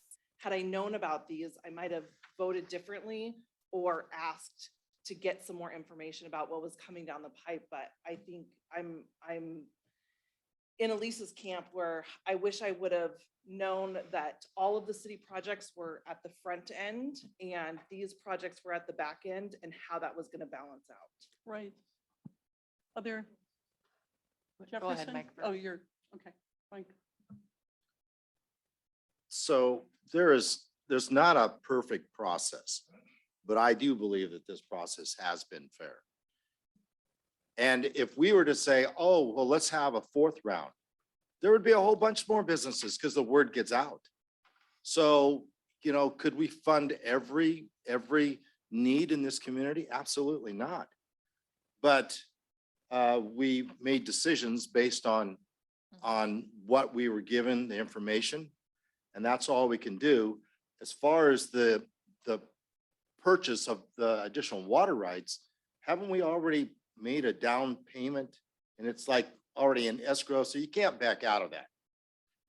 Because I would think there'd be some kind of penalty of some sort that would happen, but that decision is going to help Newberg on down the road for not ever, but for a very, very, very long time. If it's going to be there when we need it. And so I think that that was a wise decision. I don't want to change the process at this point. I agree with Mike. I think we pulled this process off in a way no one else did. We gave the community a great opportunity. Would I like to give everyone money? I absolutely would. Buying those water rights is probably the most important thing we have done in the city of Newberg, the entire 14 years I've been here. That is setting up the future of Newberg for a very, very long time without raising rates, So we already had a water problem. I'm an emergency person. That's what I care about, what's going to happen in the worst situation. We were lucky to get water rights. They're not floating around. And I think we did the right thing. And I think we did the best we could with the process we had, with really not knowing what was going to happen. And, yeah, we had a lot of money and we spent a lot of money, and we're going to spend some more tonight, but it's not perfect. Yeah, I just sort of to put it in perspective. Oh, I'm sorry. Oh, Can I go? Can I- okay. I've been in favor of the water rights purchase since I joined council. That's not at all what I'm disputing tonight, and I don't want to get this confused that that's what I'm arguing against. I do feel like it's slightly disingenuous to say that if we didn't have this 1.5 million from the ARPA funding towards the water rights, that we wouldn't have gotten the water rights. We were in the process of purchasing those water rights all along. Right, but we were still comfortable with that as a council when we made that decision. When it came to ARPA, it honestly caught me off guard of like, okay, well, that's great, awesome. It was a plus, it was a perk. It wasn't the decision-making factor of us making a decision uniformly as a council to purchase the water rights. That's all I'm saying, is that we were going to move forward regardless. So that's the only reason I'm bringing this forward now, is that it would just take us back to pre-ARPA meeting when we made that decision uniformly as a council. So I want to clarify one other thing that you said, that ARPA is for business. It's not. ARPA is for water. It's for infrastructure. It's for replacing lost income, both for city and business. So it's not just for business. The thing that comes to mind when you say you're giving the city money, people are like, well, why do they need money? When this money goes back into the pockets of everyone who turns on a faucet. So I understand there are many, many great projects out tonight. I wish we could do them all. And it's going to be hard to pick. But I have to say, as chair, I am grossly not in favor of this, because if I open it up for that one, are we opening it up for the finance system? Are we opening it up for everything else that we can't do that. So I asked the committee to reflect on our ability to do what you want to do, because I don't think we have the ability to do that. Did I see Teddy? So this is my first budget meeting, so I'm trying to understand Figure out. I know. I'm trying to understand what's being asked is so the 1.5 and any of the city of Newberg projects are the ones that we're questioning, and But she's asking that we question. just the 1.5. That so if I understand it right, we want to what you're proposing is going back and voting on it, and it's already been voted on last budget meetings. First meeting that we did ARPA. Okay. Rick? Just to sort of clarify, and I think if math serves, so, and for everybody out there, lest we think we're sort of padding the city's budget, About 2.7 million of the 5.3 is going to city projects that improve the lives for everybody. I mean, and literally, if you look at the list, I don't know if you have this, but what they are is essential worker stimulus. And these were people that were in, the front lines of COVID, a finance software upgrade that we have not seen in decades, a city computer upgrade plan, which again, the city has not done this in decades, right? IT security, which again, I think we all know that that's fairly important. These units in here, these blue things and HVAC, I mean, that purifies the air. And then there's some safety stuff for that and the 1.5 million. So again, I don't want it to sound like we somehow were funding a whole bunch of projects and business was last. The other thing, with all due respect to all the business owners in here, not everybody goes to your restaurant. Not everybody has a dog. Not everybody dances, or drinks beer. So again, I think we do, at least in my opinion, we have to weigh the greater good in the whole good. So, sorry. But anyway, that's one. Any other comment? I just have one last comment. I don't think we need to change what we're doing tonight. I just wanted to reiterate that I do believe that the process felt a little bit misleading at the front end, not knowing what we were going to see ahead of us. And that's hindsight. That's 2020 hindsight. Yep. That is me last night waking up thinking, if we had set the end date for when these projects had to be in before we started this process, we would have known all of the things that we were going to be looking at. And so instead of comparing dogs to beer, we would be comparing dogs to beer, to water rights, and so that's what I'm saying is we absolutely needed the money that went to the city projects, because they do translate into all of our city getting the resources that they need at a lower cost. I'm just saying that the process at this point is really hard, and I want the public to understand that my votes may have looked different had I known what all the projects were going to look like. And I just want to be transparent about that. Not that it needs to change tonight. If it's any consolation, as I read the packet, I had similar thoughts and it's not about the city, it's the whole set of projects. So we've learned, and the next ARPA, we will do even better. Or possibly McMinnville will hire us to do theirs. Anyway, so Elise, do you want to call the question? I just don't want to be misunderstood of what I was saying, because I do feel like then people have gone after me and reiterated that the city, that is not I know everyone uses city's services and that it's super important that we plan for the future. And we've all noticed that as being a part of the budget committee, that we have not planned for our future and that we're playing backtrack of 2 decades. I get all those things. And I feel like some of the projects in the room are immediate survival right now, not rates over the next 30 years of increasing $1 a month. So that is my concern, is that it could be someone's business going under in the next 2 months, which is concerning. And to my point, I do feel like what Councilor Finley is saying is true, and that we should acknowledge that it's unfortunate that there was not an end date placed. We have 22 projects in front of us today that are all viable, great projects that deserve attention and our respect, and it's very difficult.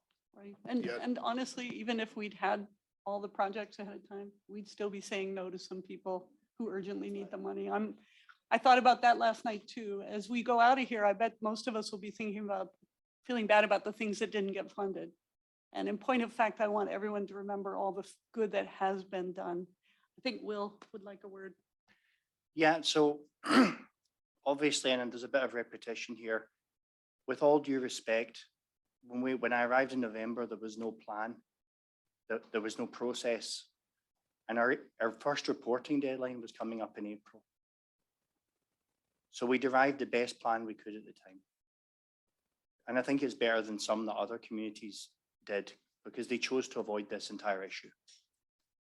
We also had no way to know what projects would emerge over time.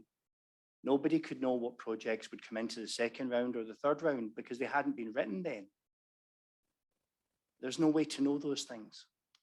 Now, in retrospect, perhaps we could have done something completely different, but this was the idea that we had at the time.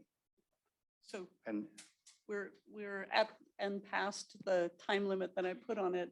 I think we're into the ground of saying the same thing again. So I'd like to call the question, and I want you to phrase it, at least because I don't want misinterpretation of what you're trying to do. Because I understand what you're trying to do, and it's not. The question I called was asking I wanted to call the question originally to ask if people were even wanting to entertain it. And then we got down the road of entertaining it. My original thought was to entertain all of the city of Newburgh's projects at once. So I'm not going to call the question. Okay. Because it sounds like from consensus, there's not agreement to pull it back. Okay. Okay. I don't want to leave it, just sort of dying on the vine though either, because I mean, I think process wise, and sorry folks, but process wise, I mean, I think we could theoretically say, and I'll throw it out there, we could say, it may mean a fourth meeting, right? It may mean just hear me out, may mean a fourth meeting. But what I would suggest would be if we were going to do anything like that, anything else that we would look at for the 1.5 million, I would suggest we go through what we've got now. Go with the plan as it is. And then if there is a desire to come back and try to distribute some amount of 1.5 million, it would only be restricted to those who have already applied. And that would be, that's my only suggestion, but I'm not sure I'm even in favor of what I just suggested. Yeah, I'm gonna, unless you want to call a question, I'm gonna move to voting. Okay, Okay, I do have one idea. exactly. That's, Okay, so there are things on here that could fall through. Did we talk about if something falls through, like I know a project that I have affiliation with. If something was to fall through, can we slate backup options tonight of like, okay, 75,000 from Newberg Harvest House fell through. The next one that on the voting roster is this one. yes, We can figure out how to make that happen. absolutely. That was actually a question that I had early on because the hotel is still, is it going to happen? Is it not? Are there legal issues? If it doesn't happen within the SDC relief for the new hotel, if it doesn't happen in a timely fashion, then we need to take that money and get it to someone who can spend it. Otherwise, we lose it. So just sorry, Molly, one last No, clarification. I And this am is not more again for recognizing the you. audience. This is just Yes. more for is that we also voted at the last meeting to not fund partial projects. Right. Okay, so just know that as well. So, and that was a discussion before this started tonight, that was already determined. So again, just the ground rules. Right. And the reason for that, just for those of you who haven't been here for the other meetings, is if the money is not spent in a timely fashion on what was agreed, the city must repay it to the federal government. So you put a liability on the city if you can't complete because we only partially funded you and then you weren't able to get the rest of the money. The way we have dealt with that, so for example, when I talked about your project, we write the MOU very specifically for what you're going to use our money for, not the whole project. And I think that's what the Providence North Valley did tonight as well. Yep, exactly. Okay, and with that clarification and heartfelt on every committee member that we wish we could fund all of it, can you advise us on how we proceed to vote? So everyone on the committee has a document in front of them with a QR code and a link. You're free to choose whichever route you would like to access the voting. The way that we're going to do it is that I'm going to open the voting. It's actually open right now, so you can see it. You're going to vote for at most 16, which is, what was that?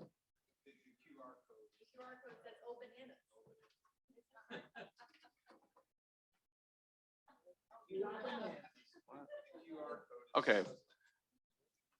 Please type in the link. Okay. Dang it, the magic isn't working.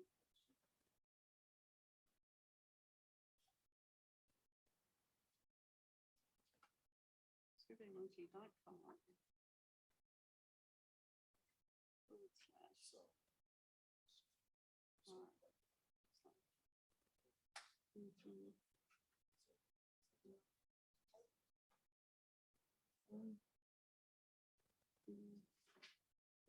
Where's Scott from the chamber when we need him? He's in class right now. It still says O bananas. Did you get it? Is it not working? Typed all that in there. 16 and order of our favorites, right? You're just 16. You've got 16 votes. There's no priority. Yep. Yep. Did you get in with that link? Is If everyone able to anybody- access it? I can come by. If you type it in, you should be able to access. Yes. And if anyone's device is low charge, I've got a spare tablet ready.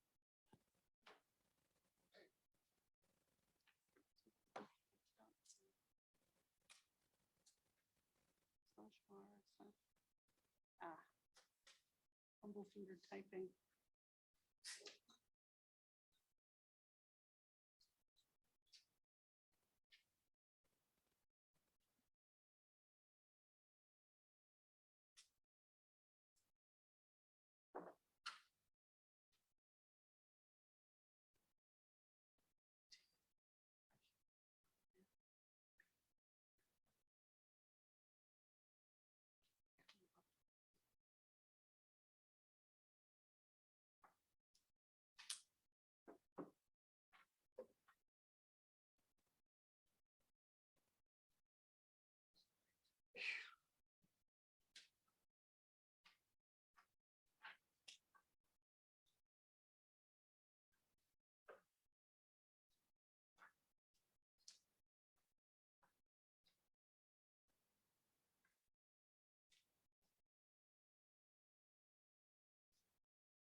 You have to do 16. Count how many you've done.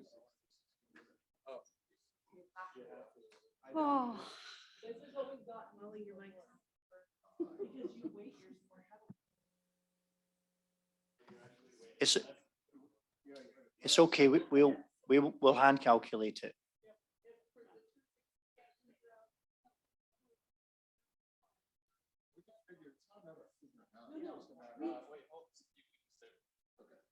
You can stay right there.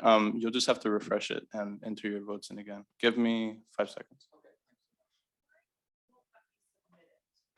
It's-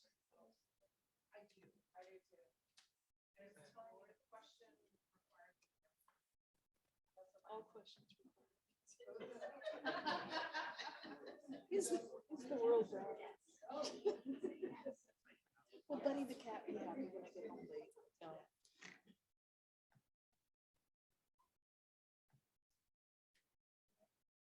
Excuse the technical issues. Refresh it and try one more time. Those who have not been able to submit it.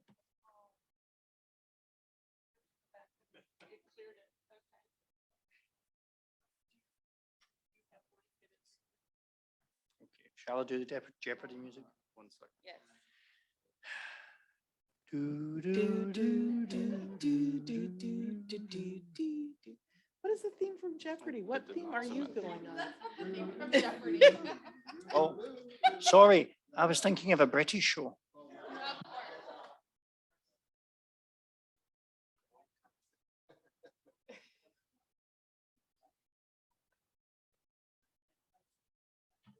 That was actually University Challenge from Britain. I'm sorry.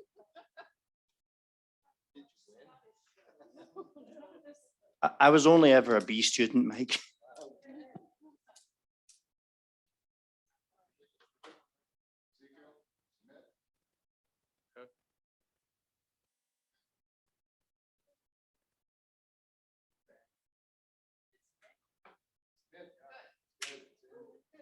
Can I get clarity on whether or not we have to submit all of them, all 16?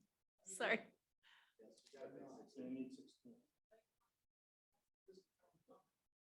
No, I just changed the setting, so I changed the setting so you can pick as many as you want. I'm, excuse, 16 at most, excuse me.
For the record, I like you.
Okay, folks, the votes are in. We're going to start the process. Remember, folks, Will, company, thanks. What we're going to have to do is, as we go down, we will subtract the amount of the project that is being funded from the amount that we have. When we reach a project where we don't have enough for that, we will go on to the next until we have enough. We will publish this, those of you taking pictures of it. So, do you want me to go park and read it? Ezekiel's gonna read it out loud. He's the one who can see it on Okay. his screen. Okay. And we've pre-generated a spreadsheet to take the minus actions off as we go down the table. She's gonna subtract them. So the subtractions. Katie, Okay, are you ready? do you want to come sit here? That's what we're about to find out. You want me to read them? Yeah. Project number one, for 220,000. That is for childcare expansion, childcare center expansion project, The Good Life Childcare ADEC. Project number five, 16,000 for project number five, 16,000 for hauling trailer and vehicle signage for Orange Brothers remodeling. Project number 13, 63,244 for storefront renovations and security for El Tala Mini Market. Project number 16, 120,000 for building updates and marketing for Ruddick Wood. Well done, Paul. Project number 18, 400,000 for Peace Trail Village housing for North Valley Friends Providence. Excellent. Project number 19, 44,402 for wastewater reclamation for Chehalem Valley Brewing. Project number 6, 75,000 for outdoor seating at Old Town Bar and Grill. Good. Project number 10, 5,370 for the visitor center, Chehalem Valley Chamber of Commerce. And we're going minus, minus, minus, minus. It's okay. We have 26,000 left. Keep going. Okay. Project 21, 20,000 for refrigeration upgrades and grill for Coffee Cat Coffee House. 6,200 left. 209,500 for alley and building updates for Honey Pie Pizza. Yes. So hypothetically, Honey Pie, those three that are tied right here, over there. Looks like these would be our backup project if things fall. Well, so here's the trick. Let's get through one last vote and then let's answer that question because we have remaining $6,000 to give away. So let us do that. If there's a project that is 6,000 or less that is on this vote. That doesn't make sense though, because So we don't know that we will have money come back.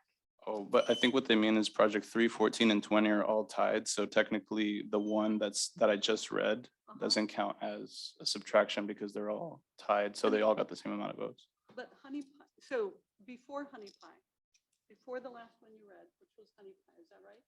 The last one I read was Coffee Cat Coffee House. So Honey Pie technically is tied with two Got it. others and they all had the same amount of votes. So Good, okay. So before Coffee Cat, what was left was 26,000. So are any of the three that are tied? because they won.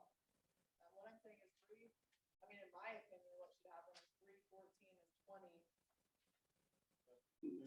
So there's only enough money for project 14, which is our town community theater production.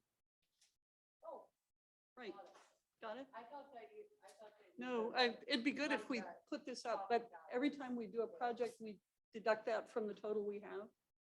We've been minusing as we go down. I understand that. I thought it was done after Copycat. We were at 6,000.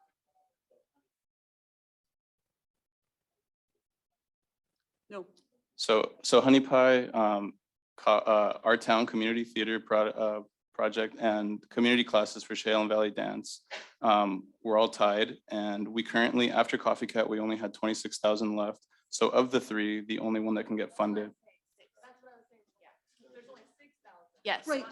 After Coffee Cat, there's $6,200. After Coffee Cup, Yeah. 6,200. 6,200.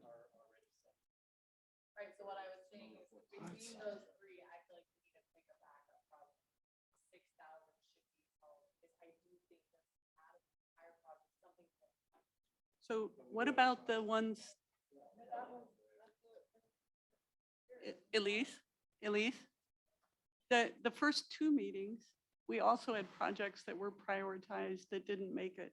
So what I'd like to propose is that we think about this when it's not 9:30 at night and come up with what we think is an equitable and transparent way to put those ones in the order they were done and figure out how we would dispense to the prioritized projects.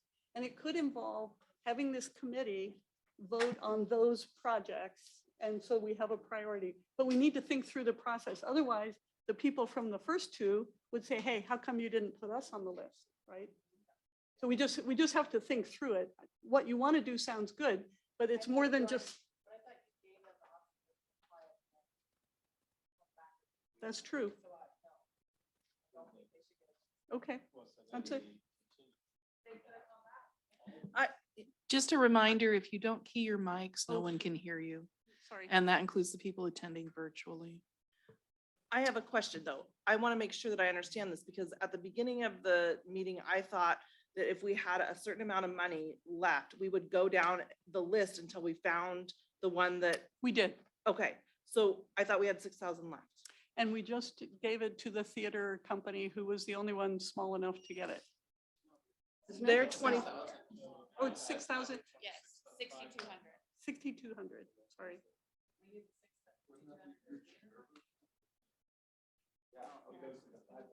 Goes to the 5,000. Yeah. 6,200. Yes. I would suggest that we let Katie talk down the spreadsheet in front of her to create some clarity. Yes. So we have The Good Life by ADEC for 220,000. Then we have Orange Brothers LLC for 16,000. We have Old Town Bar and Grill for 75,000. We have the Chehalem Valley Commerce for 5,370. We have the storefront renovations for 63,244. We have Ruderick Wood for 120,000. We have Chehalem Valley Brewing. Wait a minute. Yep, for 44,402. Skip the Peace Trail. Yes, and then we have the Peace Trail Village Housing for 400,000. And then we have Coffee Cat for 20,000.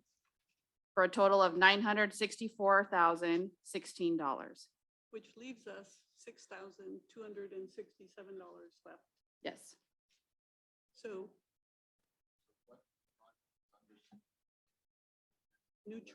That would be Nurture Newberg study for Values Action United Way Forward Family. So my proposal is that we come back to the budget committee to honor their desire. That if any projects come under budget or fail to succeed, fail to achieve their MOU or fail to succeed, we then bring that money back and we rank again what project should get that money or a slice thereof. So I think Elise I was worried about being fair to all the participants, but the participants did have a chance to resubmit. So I think we can use this ranking. It should be this ranking. That makes sense. The other thing though, just, I think we need to put a time limit on the MOUs. We need to say, you need to have your stuff and you decide what's appropriate, but they can't, it can't be 2 years from now, right? Yes, it definitely cannot be years from now because the federal package expires years from. So I Right. agree. They have to be fully completed by 2024. Yep. Okay. So if any project proves to be impossible, then we will come back for a new ranking system to the committee to dispose of those funds from the projects this evening, Actually. because they could have resubmitted.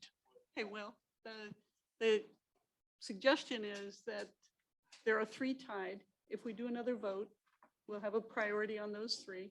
And then we don't have to come back to the committee. Is that acceptable? It's another few minutes. I just have one question about that, but what if the money that comes back does not cover, do you just go to the next one? Okay.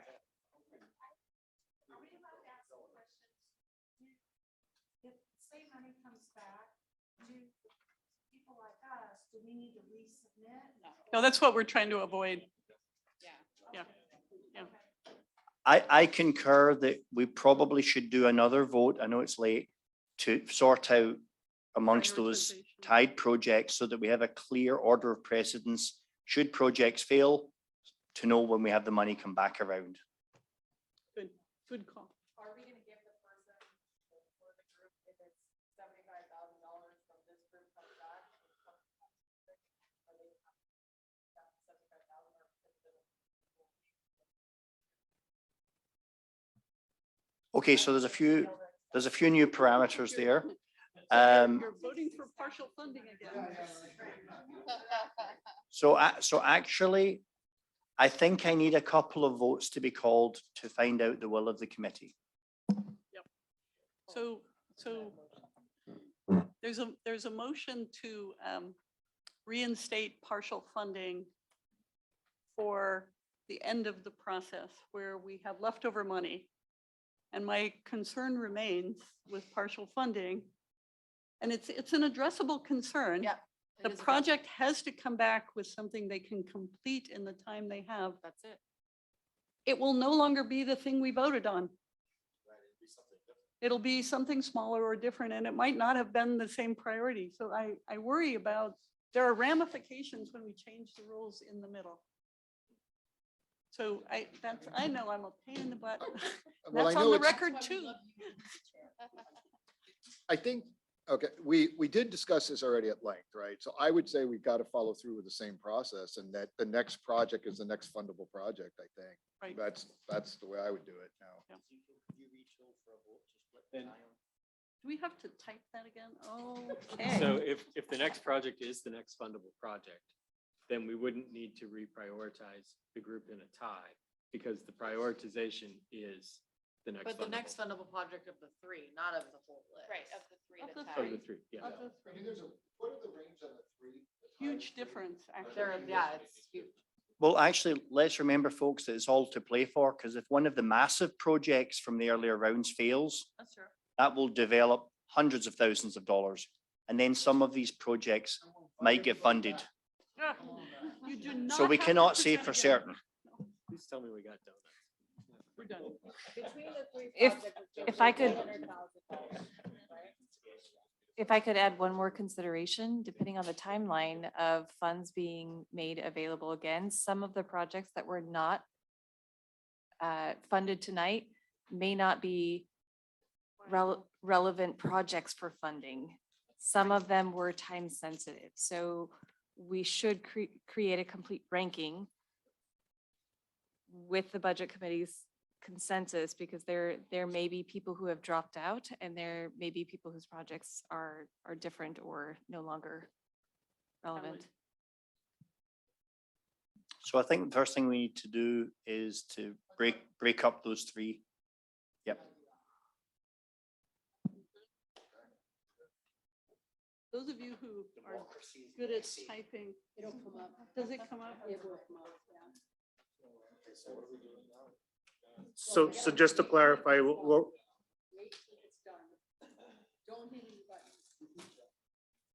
I'll let you all know when it's ready. It's not ready yet. so we're just ranking the 3, right?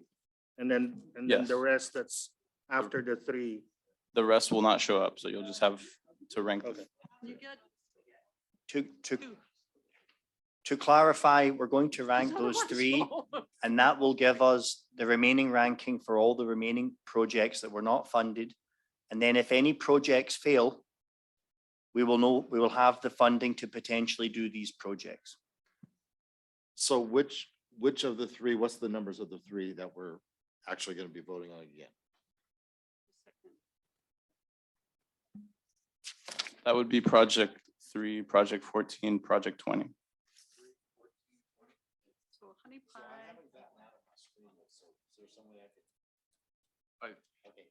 Just, yeah, when I get it, yes. He's working quadruple time. Yep. Are there?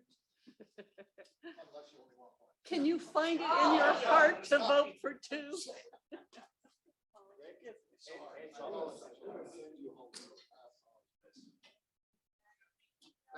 Thank you. Yep. Okay, so no more deliberation at this point because Sue told me if you don't turn on your mic, we're all going to get in trouble. So we're done deliberating. We're going to vote once more. So while we're killing time, thank you so much. This has been quite a process and you guys have hung in there and I really appreciate it. A lot of good thought and thank you so much, Shannon. Thank you, Ezekiel. Thank you, Audrey Smith. Thank you, Katie. And thank you, Ian and IT for helping make this happen. So it's ready now. If you want to refresh it, it might give you that notification that it's been changed. But if you click cancel off of that, it should have all the empty categories.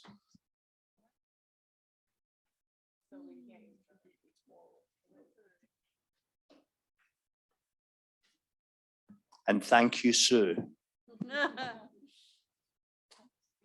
I will also say too, because I have to submit a budget in April, I will just designate the remaining funds to like economic development or the community project, since that's what the committee wants to do. that's fine. We actually said that we would let them decide. So that's already handled. Oh my God, I'm going to be close to right. I said 9:30. Yeah. Yes.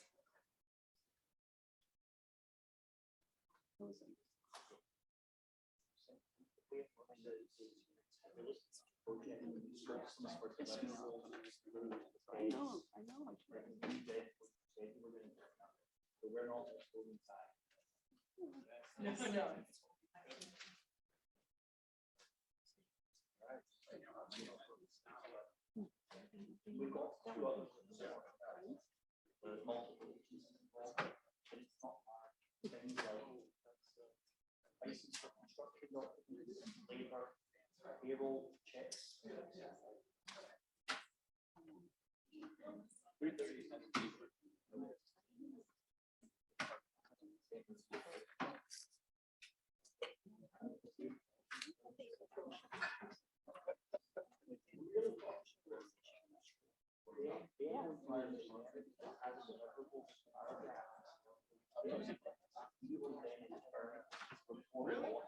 What happens if you flag if we get people? Well, we have very specific.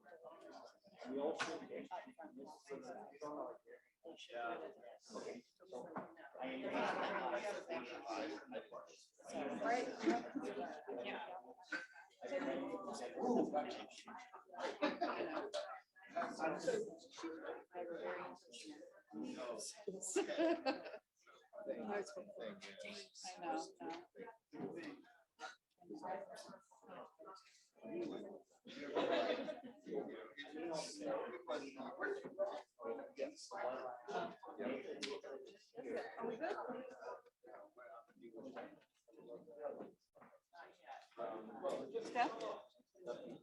Steph?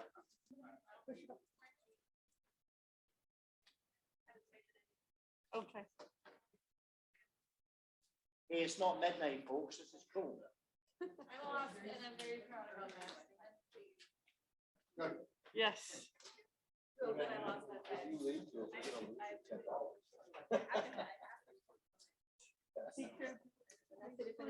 Yes, thank you for coming. Thank you, Jules.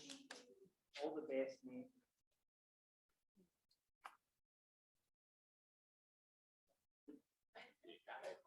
All right. Okay, final prioritization. From Ezekiel. Drum roll, please. Can't read it from here. So number one is our town community theater production. Number two on there is the alley and building upgrades for Honey Pie Pizza. So projects 14 and 3. Excellent. Okay. Thank you for doing that. And with that, we adjourn the ARPA meeting. Thank you all.